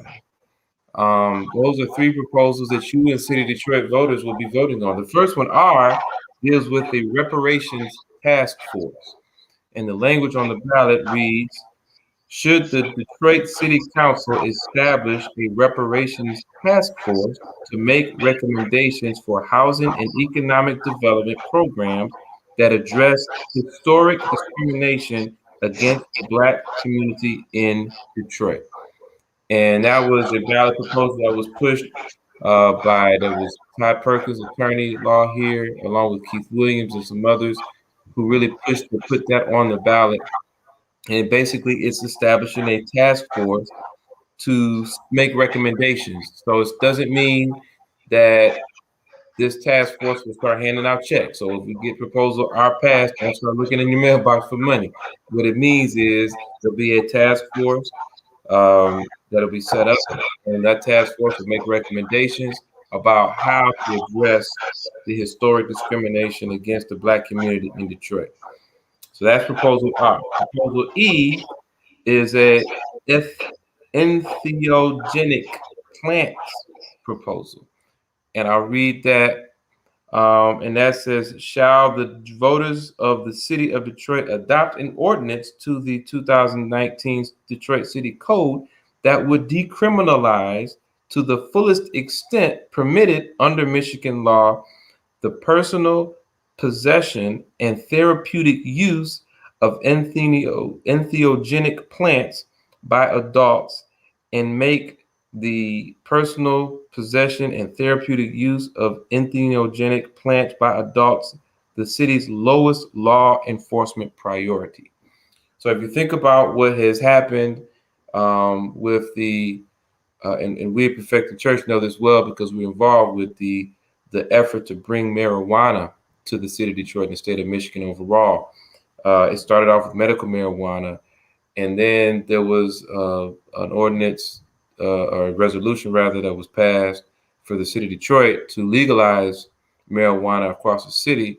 That, of course, wasn't legal until the state law changed. And then, of course, we had an initiative on the statewide ballot, which made marijuana legal across the state of Michigan. And so I think this is sort of along that same thread to psychedelic drugs, entheogenic plants, they're called, to make them legal, or decriminalize them to the fullest extent permitted under law. There's a bit of a difference between decriminalize versus make it legal. Decriminalize means you don't give a criminal penalty for having it, but you do some sort of treatment or what have you. Legal means that you can have it legally and there's no problem. So there's a bit of a difference, the use of the word decriminalize, but that's sort of introducing along that same thread line to make sort of drugs or hallucinogenic drugs and things like that less illegal. So that's proposal E. And then finally, proposal S on the ballot will change the provision of the Detroit City Charter to amend Section 12-101 of the Charter that restricts power from the voters to enact city ordinances for the appropriation of money. Basically, what it reads is the voters of the city reserve the power to enact city ordinances. So you literally, as a city voter, you can get others together and start circulating petitions, like what was done for Proposal R, and I believe also Proposal E, like what was done with that, to circulate petitions, get signatures, turn those signatures into the city clerk's office. So you can do that. You can enact city ordinances, call the initiative, and that's what's called the initiative, power to nullify ordinances enacted by the city, called a referendum. So if there's an ordinance that city council passed that the voters don't like, they collect signatures, turn in those petitions to say we get rid of that ordinance that city council passed. And then it says, however, these powers do not extend to the budget, and the referendum power does not extend to any emergency ordinance. The initiative and the referendum may be invoked by petition as provided in this chapter. Most of this provision is currently in city charter. So right now, you have the right under the city charter to circulate petitions, to put an ordinance forward, to get rid of an ordinance the city council passed that you don't like, that you and the voters don't like, and you put it on the ballot and let the voters decide on those issues. The difference is that right now in the city charter, the charter prohibits an ordinance which would cause the expenditure of money. So basically, if there's an ordinance that would require the city to spend money, that can't be something that the voters put on the ballot. That's got to be something done through city council. What this does is it removes that provision so that you can put forward an ordinance that would cause the expenditure of money, as long as it does not extend, extend to the budget. These powers do not extend to the budget. So in other words, if there's an issue that the city council, and you heard Councilman McCalister go through the powers of city council, one of them is to pass a budget. How much money does the city spend and what's it spend the money on? That's largely up to the city council. They come up with a budget, an annual document, which lays out how much money is being spent. And in that budget, certain things are itemized as to who's going to fit what departments, what have you. We can't, in the city, as a city resident, we cannot pass a ordinance that would change what the budget is that city council came up with. However, so that would be the law. If this passes, that would be the law if this fails. The difference would be if it's something that doesn't impact the budget, but it requires the city to spend money, like, for instance, Proposal R may say the reparations will take money from certain tax receipts to spend it on certain initiatives. That would be an ordinance that would not be able to be passed because it would require the city to spend money. This change would allow that ordinance to be passed because this change would get rid of that ban in the city charter and allow initiatives or ordinance driven by citizens to be passed so that the city would be required to spend money based on citizen initiative. So that's the important change. Basically, it gives the citizens the power to force the city to spend money, where right now the citizens do not have the power to force the city to spend money. So that's Proposal F. Okay. Oh, thank you so much, Richard, for that information. And now, and for explaining it again, because I know that you covered it before, but that was a more thorough explanation. We covered it earlier. No, I didn't cover the proposal, just sort of overall general. Overall general. Okay. Yeah, that was a much more in-depth explanation. Okay. So right now we have Anthony Adams on, who is running for mayor of the city of Detroit. Yeah. And Anthony, hello. Good to see you. I know you're very busy during this campaign season. So it was a perfect time to talk about proposals. Great. I certainly appreciate the explanation. I've been getting asked a lot of questions about the proposals and how they all fit together. and people need to understand the limitations of the budget. And there's some technical things that Richard talked about, expending money. But I believe there's also some issues with respect to how the mayor can go about defeating the will of the people, if you will, through line item vetoes and budgets that he could still impose, especially if he alleges that a particular measure may harm the city financially. But we're getting deep in the weeds on that. All right, no, I like it, man. Start off in the weeds. That's what I'm talking about. Brother Adams, man, I've seen you on the campaign trail quite a bit. It seems like where during the primary, wherever you were, I was, you were, we just kind of, heard a lot about your platform. And so why don't you share with us tonight? Now, I will say, as we've said, both candidates for mayor were invited. One accepted the invitation. And as I've said, for all of the candidates, I think it's important for us to take note of those who agreed to appear, to share with the voters their platform. So why don't you start off, give us a little bit of background about yourself, and then I've got a few questions for you. I think we'll spend 20 minutes or so kind of chopping it up a bit. So give us a little bit about who Anthony Adams is and what you want to do for the city. So first of all, thank you for having me.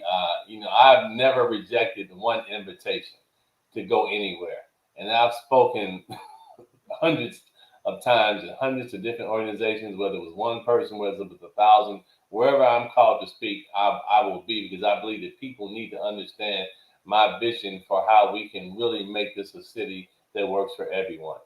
I've had more than a 40-year career in public service in the city of Detroit. When I came here, I'm not originally from here. I actually moved here from Washington, D.C. Was born and raised in Cincinnati, Ohio, raised by a single mother who instilled within me a public service commitment, meaning you need to render service to the public. People need help. You need to help them. That was my mom. That's what she ingrained in me. I came here, first job, I was a law clerk to the Honorable Anna Diggs Taylor. She was the first African-American woman to serve in the Eastern District of Michigan.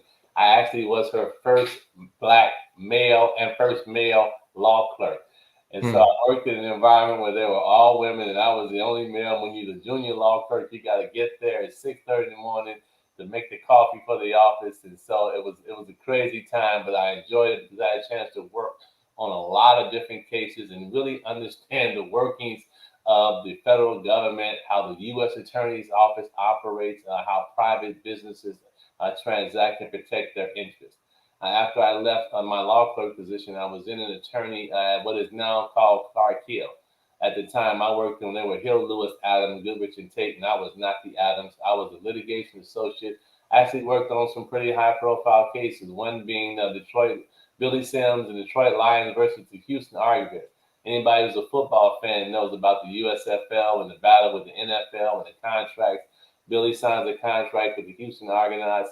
He gets mad because he figures out that he got a bad deal with his agent, and we were able to avoid the contract. In 1985, I was recruited to come work for the Honorable Coleman A.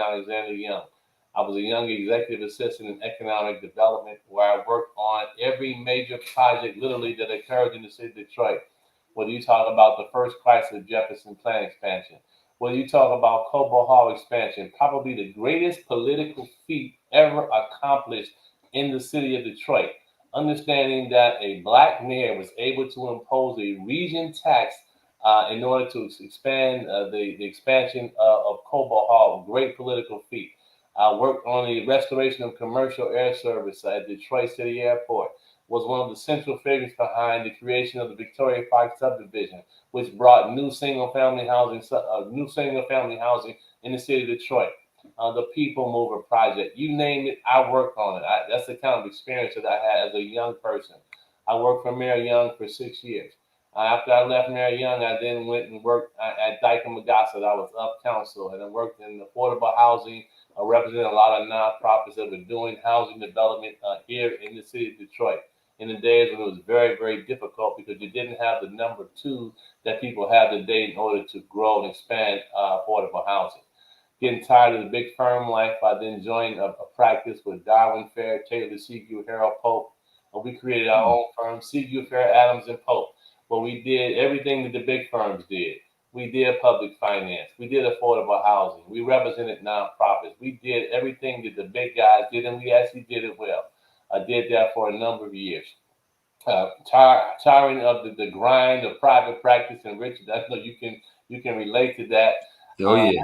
I then got recruited to come work as general counsel for the Detroit Board of Education, where I was general counsel for a school district that had 250,000 students, 27,000 employees, 200 buildings, and managed not only the law department, but also managed the Title I funds for the district. So making sure that our students had the support services necessary, really juggling two hats in addition to having oversight responsibility for the capital improvement project.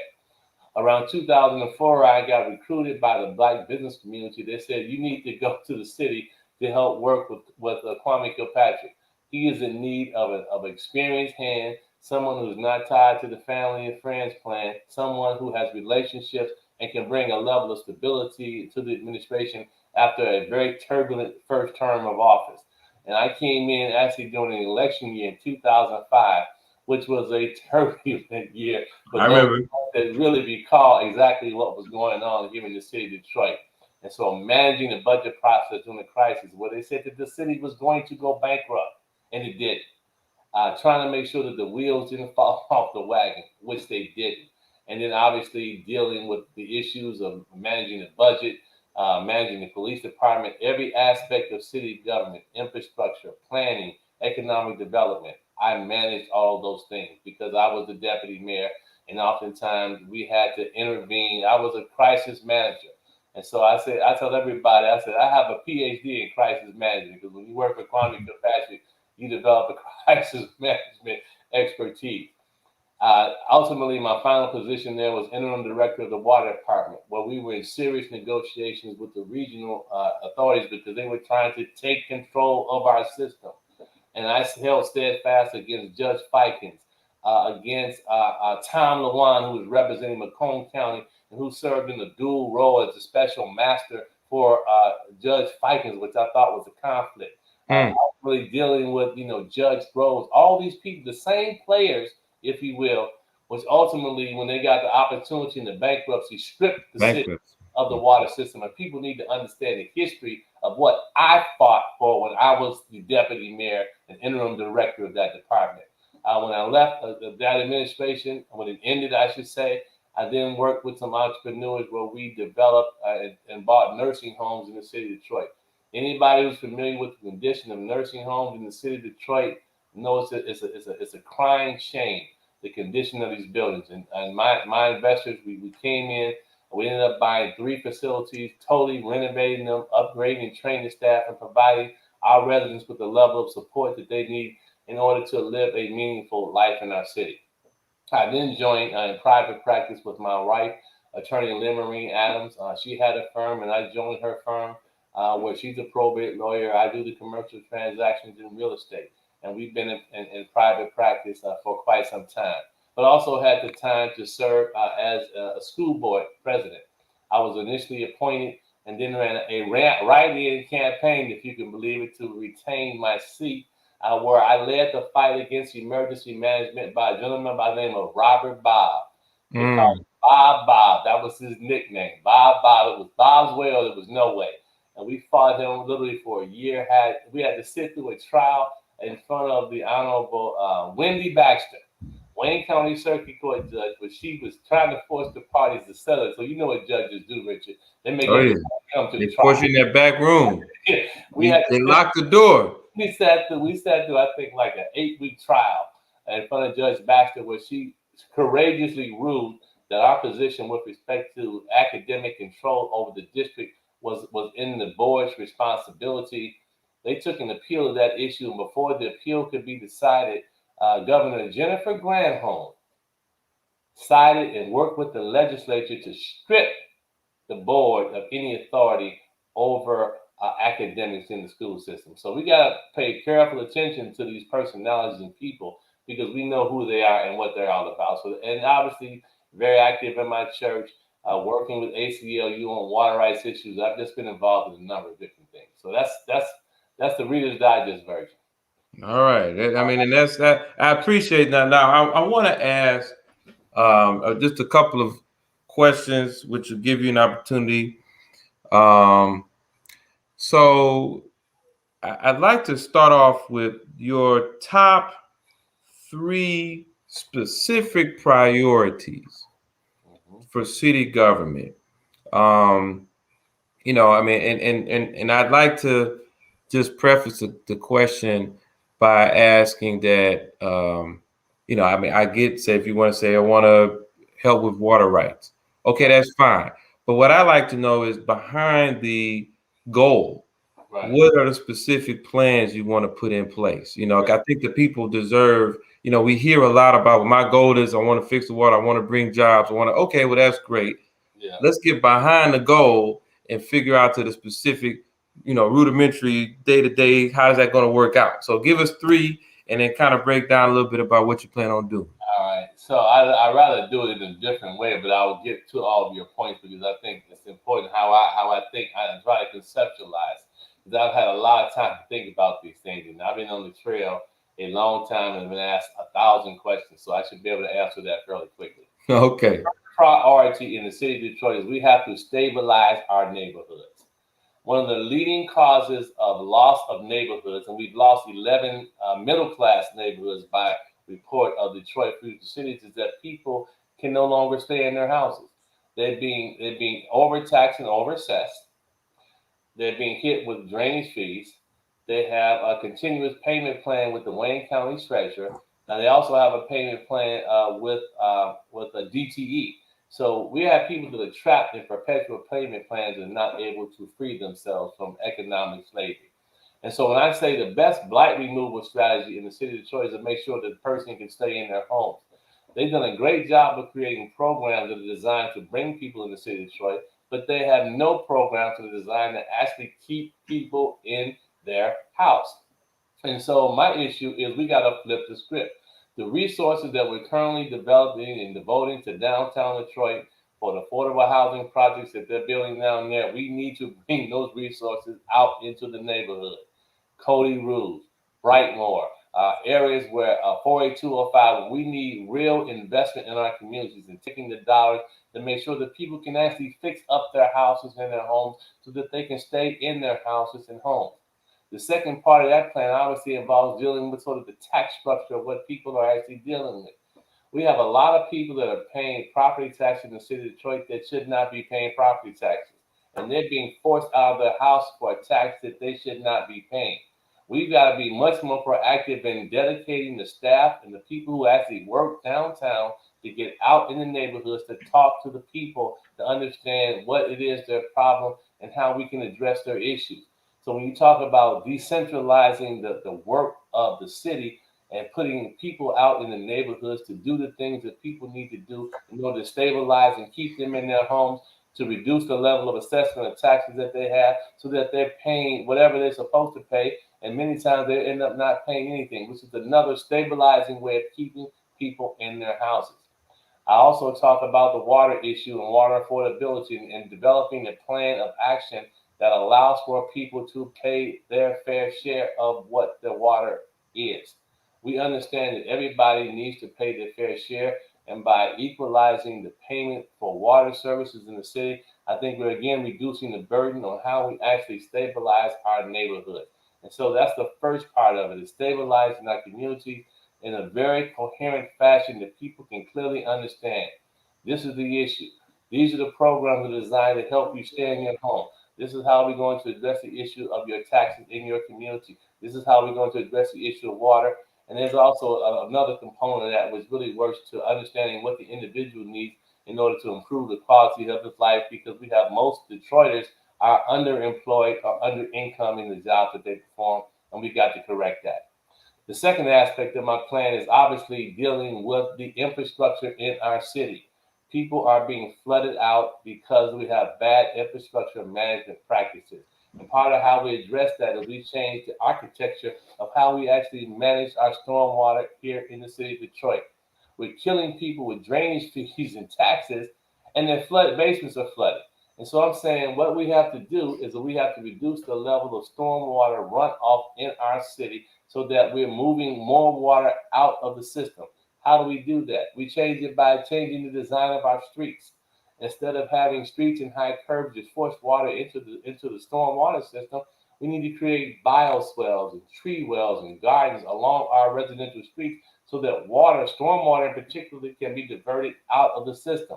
We also have to provide the people in their houses with credits for doing things like building rain gardens on their property. We have to also require large businesses in our city to install stormwater detention basins.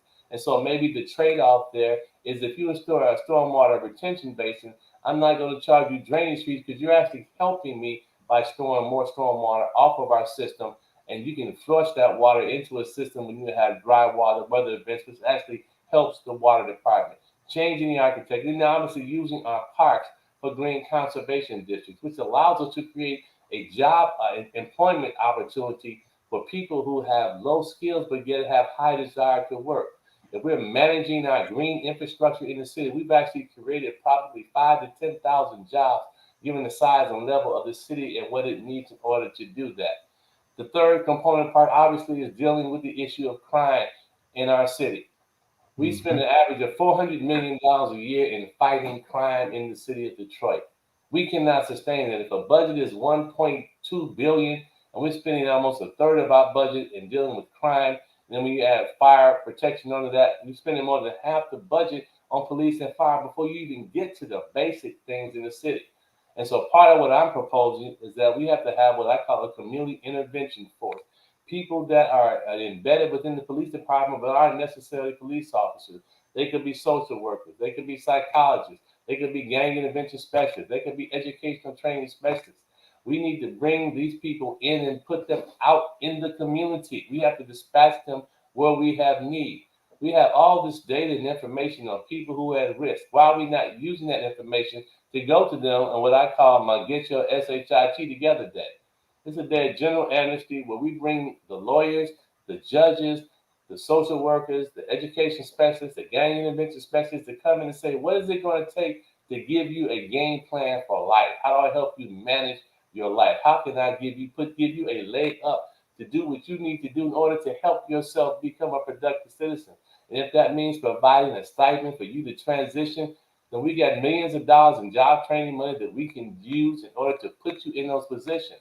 The major deficit in the city is that we have a lot of people who don't work, but we have a lot of jobs that people don't qualify for.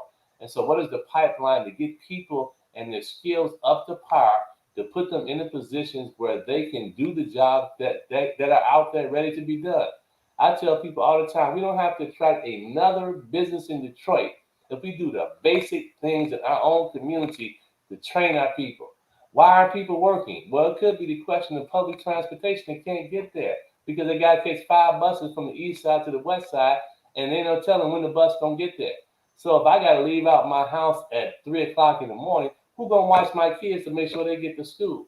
So there's a disconnect between what we expect people to do versus what their needs are. We have to marry the needs of the city with the needs of the citizen in order to move people forward. All right. Thank you for that. And I like how, Attorney Adams, you went into not just the goal, I want to bring water affordability, but you were able to come up with some tangible proposals to provide solutions. So I appreciate that. And I think I'm going to always ask that question that way because I hope that we get a detailed answer like we got. A couple of quick specifics. Okay. We in the city of Detroit, since the year 2008 at least, have paid over $600 million more in property taxes than we should have paid. There are literally tens of thousands of people who were overcharged, and because they were overcharged, lost their home in tax foreclosure. So in other words, if you look at what they paid and look at what they should have been charged, they would have been in their home today. But because they were charged too much, they lost it. The tune of $3,500, I believe, every Detroiter paid, no, $3,800 more in taxes. Every Detroiter paid beyond what they should have paid. Right. A lot of folk are mad about that, Attorney Adams. A lot of folk believe that there should have been a better plan, a better process to return the money to the people that we've been overcharging. Unfortunately, in whatever administration you've heard, whether it's the current administration or even prior, the solution is, well, you know, we'll give people job training. We'll let you buy a half off on a house. You know, so I'm looking at, I got to have tens of thousands of dollars to go buy a home and scrape away at getting at the land bank. Yeah. But if I had that money, I would have just paid the overcharge of my taxes and kept my current home, right? So what I'd like to hear, Attorney Adams, what's your view on the returning some of that money to the citizens of the city? Well, my position is that the people need to be compensated for their loss. You know, every time you have government that creates a wrong against the citizen, they should find a way in order to compensate the people for their loss. Obviously, it's complicated by the fact that we have people who still live in their homes that are being assessed. And we have a lot of people that actually lost their homes. And a lot of people actually are renting homes that they lost because investors came in. And so we have to approach it in different ways. And I'll give you 3 ways of what I'm thinking about. Obviously, there was a proposal put forth by the Detroit People's Platform that talked about how things could be done that would not be fiscally harmful to the city. Because clearly trying to cut a check for $600 million at one time is a bridge too far financially for the city. We have to be responsible. But we also have to recognize our responsibility for paying people what they lost. And so if you still live in your home, and there's an easy way to determine exactly what you were overtaxed, then those people really just need to get a credit for the amount of the overtaxation that they paid. And so if you were overcharged to the tune of $7,000, $8,000, you might not pay property taxes for 2 or 3 years as a result, based on what your assessment is. And we also have to go back to make sure that the people who are living in that house are actually being properly assessed. Because if you look at the information that was performed by the research done by Professor Bernadette Atcher-Henning from the University of Chicago, it still shows that people are continuing to be overassessed, and we've got to deal with that issue. We got to correct the formula, because people who have value at the lower end of the spectrum are still being overassessed, whereas people at the higher end of the spectrum are not. So we got to correct that when we give them the credit and compensation. To the extent that we have people that actually lost their houses and are living in their houses, then my position is we need to start converting that house from a rentership to an ownership. And what is it going to take to get the hands out of the clutches of these out-of-state, out-of-country foreign investors that are economically exploiting and ripping our people off? A big portion of my platform, I talk about creating home ownership in the city of Detroit. And we can do that if we use the tools that we have in the toolbox. We have the Michigan State Housing Development Authority, which is supposed to be the largest lender of affordable housing in the city, yet they do very absolute lending in the city of Detroit. And there are programs that they can design and should design to help people who lost their house as a result of tax foreclosure. That house needs to be bought by that person, and the city needs to help them and provide some assistance. And if we can provide them with a credit against taxes that they are supposed to pay, then we've kind of created a mechanism to get them back into home ownership and not allow them to be economically exploited, because they're basically buying a house back that they lost because of taxes. We got to be able to correct that. And that's one thing I'm thinking about.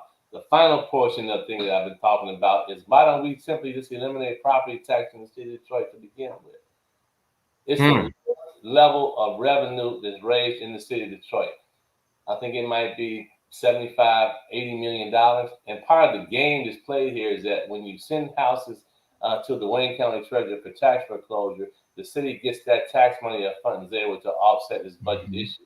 But if we eliminate property taxation in the city of Detroit, then I don't need to worry about people having to pay a tax bill because they don't have it. I'm freeing up actually dollars that they could use to fix up their homes, to fix up their community, to create wealth for themselves. We got to think outside the box. Well, how do you replace that loss of revenue? You replace it by streamlining some services in certain instances, making some adjustments. You're obviously reducing the level of employment in certain departments because you don't need that functional staff. I think that it's a doable thing to do because it's not the largest source of revenue. If I was talking about eliminating casino gaming, that's a big hole in the budget which can't be filled. But I think over time, gradually, maybe it's a gradual phase out of property tax over a 3-year period. It's something that we have to look at because we have to give people value in our own community. Okay. All right. I don't know how much. Let me see. They got a hook on my neck. Attorney Adams. Let's see. 20 minutes. All right. So we got. I think that's it. I know that it is 8 o'clock. The time was supposed to be at 8 o'clock. So I want to thank you. Maybe you can leave us with some parting thoughts. It says Kimberly Hill not joins us. Okay. I want to thank you for your time here. I certainly apologize for being late. I got held over on another. You know, everybody wants to squeeze all these things in at the same time. So thank you for having me. I have a lot of information on my YouTube site about my platforms and proposals. You can go to anthonyadamsformayor.com to get some great stuff. My website is great. People call me, and my number, I must be like 411 because everybody call me. People just give my number out. So if you haven't gotten it, I'm sure somebody will give it to you. I talk to people all day, every day, because your vote matters. We can change the policies in the city of Detroit if people vote. Do not accept the rhetoric that this is a done deal, because it's not. We're going to keep working until November the 2nd. November the 2nd at 8:01 is when I fall out. But up until then, I'm out here trying to talk with people, or will come to any forum, any event that you have. So thank you all. Thank Bishop Winans, obviously, for his leadership and putting this thing together. And Kimberly, who's like a film collector. Boy, she's on the other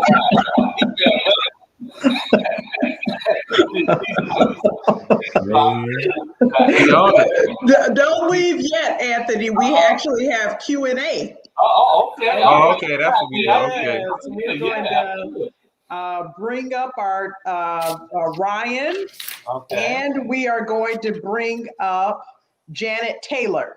Okay. All right. Great. And so Ryan has been looking at, and Richard can actually stay on the screen too. Ryan has been looking at Facebook for questions, and Janet Taylor has been looking at YouTube. Okay, all right. So Ryan, we will turn it over to you. And so in addition to the questions, again, we want to tell everybody to put your questions in the chat box, and we have close to 400 comments. Oh my God. Not 400 questions, but comments throughout. So people, I like this. So people have been very actively engaged in this discussion. All right, so Ryan, we'll go ahead and turn it over to you. Okay, can you hear me? Yes, I can. Oh, good. So this is a peripheral question. Yeah. What are the 3 proposals on the ballot? I don't know if you can answer that. We probably could. The 3 proposals on the ballot? Yeah, we have 2 which deal with reparation. Really, one is a reparation proposal. One is a charter amendment proposal, which allows for citizens to appropriate money. And the other is a medical mushroom proposal to decriminalize. If you look at our platform, I've called actually for the decriminalization of a lot more than just mushroom. I think that the small level drug possession should not be a crime. It really even shouldn't be a civil infraction. If you need to do it in the privacy of your home, which will reduce the amount of police calls for service and things that police have to respond to. The other proposal dealing with the budget, I think there's some legal issues associated with that, but I'm actually supportive. I think people need the right to initiate government. I think it would be allow for much more involvement. And the reparations, obviously, I fully support. I was supportive of the proposal, P reparation proposal, which was way more aggressive and did a lot more than what's on the table now. Okay, good. And this was from Jermaine Williams. When you become mayor, will you demand a financial audit? Yeah, no doubt. I mean, we understand that the city is audited every year. These people put their professional license. People really want a forensic audit. I think a forensic audit of the land bank certainly is warranted, given the money flows in and out, what we've given them versus what we've gotten back from them. Clearly, the land bank needs a forensic audit, and I think clearly the water department issues call for some level of forensic audit. The city's basic financial structure, I'm pretty comfortable that the numbers are what they are, but there are certain departments that we need to do a much deeper dive and do a forensic audit to uncover the spending relationships and who got the money.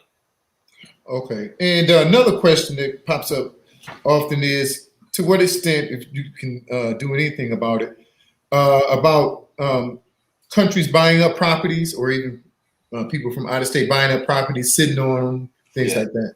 So the first thing we have to do is and I said the day one when I walk into the mayor's office, the first thing I'm going to do is sign an executive order which prohibits the transfer of any residential single-family property to the Wayne County Treasurer. I think we need to manage that process ourselves, which is going to dramatically reduce the size of people that are subject to foreclosure. And if my idea about property taxation and elimination of that over time, then that will be less of an issue. I think we also have to enforce requirements on the books, especially when we have houses and neighborhoods that are owned by outside forces, how they maintain their property. I noticed back in 2006, 2007, we noticed that there was a distinct difference between bank-held property in Detroit and bank-held property in Birmingham. And so we need the same rules of enforcement with respect to what people, how they treat property in Grosse Pointe versus how they treat in Detroit. We need you to cut your grass. You need to do what you're supposed to do in order to maintain that property and really put pressure on them to the extent that we can, to allow these properties to be redeveloped, to be transferred to sold to people who want them. Oh, good, great. Just probably two more questions, and I'm gonna let the other lady. One of the questions that pops up is speed bumps, and in particular, this one Tracy Houston was talking about speed bumps in the Shane and Vernon area with children playing and things like that. Yeah. What can you do about that, if you can? And I think we got to first understand that Detroit is a car culture, and that people gonna have fast cars with big engines and they like to drive fast. But I'm saying you can't necessarily drive fast when you're going down Vernon Highway, or when you're cutting down Goldie, or when you're riding through our neighborhoods where our children are playing in the community. Our neighbors have to be safe. Part of this obviously is an enforcement issue and making sure that we have the necessary number of traffic enforcement officers who are out there who are enforcing the laws.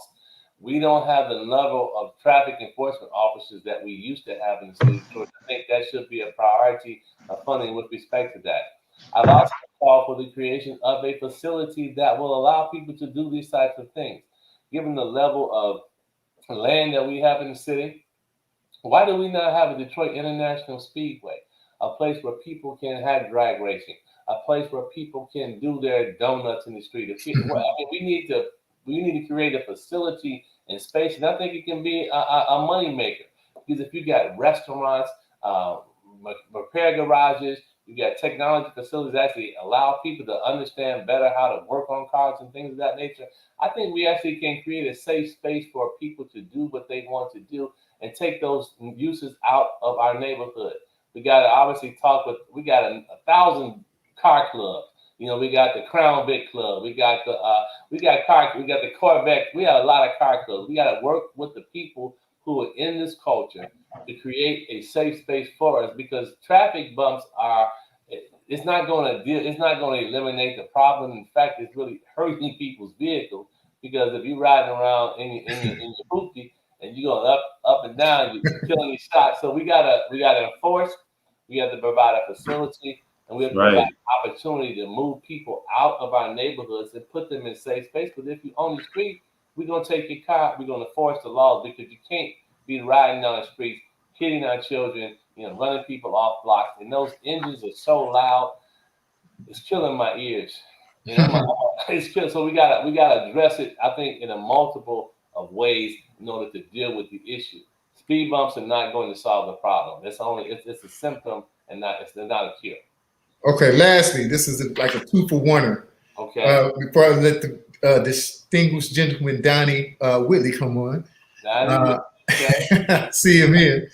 I'm gonna do a publish. I know I've seen you in the past. You were working with past criminals and getting them through churches and getting their records clear and helping out. I really like that when you was doing that. Lots of people came in, women, men, trying to give them Detroit as a second chance. That was very, very awesome. And I'm connecting it to this final question to it. What is your greatest strength as a mayor, in your opinion? And that's my thanks. I think my greatest strength is understanding what the people really need and how we need to move people's lives forward. I consider myself a humanist in that I believe in the goodness of man. I believe that everybody wants the best for themselves and they want the best for their children. And so I have a level of compassion that you're not going to really find with most people. And oftentimes, I ended up on the short end of the stick because people oftentimes resort to the worst of themselves. But I continue to believe in the best of man. I think my compassion will drive me with policies that are designed to understand what people need and how we bring the services and support that they need in order to move their lives forward. Amen. Amen. All right. Now do we have is it Donnie Whitley's got some Facebook questions or YouTube? Is that right? He got that pandemic beard going. You're on mute, Brother Whitley. I am okay. Let me Pandemic beard. We all got the pandemic beards going. Yeah, that's what he does. Say I'm on mute. Here, let me see if I can turn my volume up. We got you now. We can hear you. Yes. We can hear you. Okay. All right. So we have a few questions on YouTube, and one of the questions is about the parking enforcement. It's claimed to be a criminal enterprise. Yeah, it is. It's a form of gangsterism. When you're talking about $45 tickets, which are crazy for what they do and what they generate, but you have to understand how that happened. When you look at municipal parking system and the number of parking structures that the city used to have in the old days versus what they have now, the city actually has very few parking structures through the city. And the parking system was one of the few systems that actually was running a huge surplus. I think at one time the parking system had something like $50-60 million in surplus that was sitting there that could be used to create parking opportunities throughout the entire city. And so it is a gangster operation. They're charging people, enforcing traffic laws and manners, which is imposing a huge penalty on people. And then if you get unfortunate enough to get caught in the clutches of the grip, then you might end up with $2,000 or $3,000 and your car gets lost. We got to change how we enforce parking laws. And we're doing it in areas where we actually need to encourage people. And so if you take your dollars that you have in the system to create parking zones and safe spaces, we can begin to reduce and eliminate the level of penalty that we impose on people for coming to areas like Livernois and 7 Mile. Because, we have a huge parking shortage, which is forcing traffic and people to park in the residential neighborhoods. And you didn't buy a nice home over there in order to have cars parked in front of your house all day. So we got to use our dollars. We got to say that all those fees and fines that they're charging people, because it's not tied to anything other than the grab money from the people in the city of Detroit. Okay. Brother Whitley, you got any? He's still talking, or am I running behind this line? You might be. Yeah, you may be running behind a little bit. Okay. All right. So my next question here, I'm just going to take two questions and put them together because they're kind of similar here.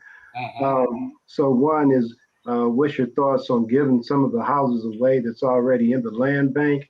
And the next question is, how do you really expect for people to purchase houses in the land bank, from the land bank, should I say, and fix them up within a 6-month time period? Is that realistic? Well, I believe that I've already called for the abolition of the land bank by law. It can't be eliminated technically until 2024. But like the city conveniently transferred the demolition function from the city to the land bank, and now all of a sudden they want to transfer it, back to the city.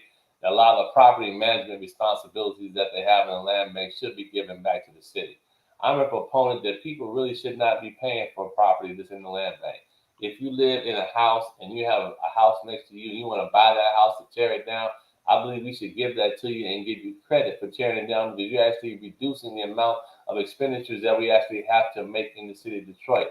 I also believe that the side lot program, I'm into giving the property away because the city needs to reduce the amount of property and land that it's managing. You would be amazed at what it costs to cut the grass throughout the city of Detroit. It's a major figure. And so we need to be transferring as much property as we can to people who want to do something with that property, We all know that 6 months, you can't do nothing in 6 months. It takes you 6 months to 8 to 12 months to get through the building department to get a permit to do what you need to do. And so those timelines are ridiculous because they don't comport with the reality of where we are. And I've also said that we've got to begin to take our affordable housing dollars and put those dollars out in the neighborhoods that help people buy and rehab and make these homes productive so that we can reduce the amount of people actually leaving the city. The irony of the last census was that we're losing people in the middle class, and we're also losing people in the lower economic classes. That's not a recipe for a city that's going to grow and develop. We need to stabilize our population in our neighborhood in the land bank, or taking the property from the land bank is the best way to accomplish that. All right. So I don't know, Kimberly Hill, we're not. Yeah, well, that wraps it up. Thank you so much to Donnie Whitley and Ryan Williams. That's for, my brother. For moderating the Q&A session. And of course, for Attorney Richard Mack for being our great MC. This was a wonderful event. Thank you, Anthony Adams, for coming. I know that you're very busy. You've got a lot going on. And we hope that the audience enjoyed the discussion today. Thank you for hanging out with us. We know that this was kind of long, but we thought it was important. And so you think about how long you may watch a football game, or how long you may watch a basketball game, and how do those events impact your life? Now, they may be fun at the time, they're entertaining, but at the end of the day, you're going to go home and nothing has changed. And so we think that, these type of events warrant more time, warrant your attention. And so we want to thank those who have taken time out of their busy schedule to stay with us. And we know that people are busy, people have children and all sorts of things that are going on, but thank you, and look forward to political relations doing more civic engagement events in the near future. But that's it for now. Happy voting. Remember to vote on Tuesday, November 2nd. November 2nd. We've received enough information this evening, and just generally to be able to make an educated decision on who to support for this very, very, very important election. And remember that once you vote for them, don't stop being politically engaged. Have a great evening. And thank you to Cindy Flowers as well, who was behind the scenes, making sure the names were up and all of that, and Minister Tommy Ingram, who was also working on this, and Janet Taylor, who was having some technical issues. And so thanks to everyone in political relations. All right, that's it. Good night. God bless everyone.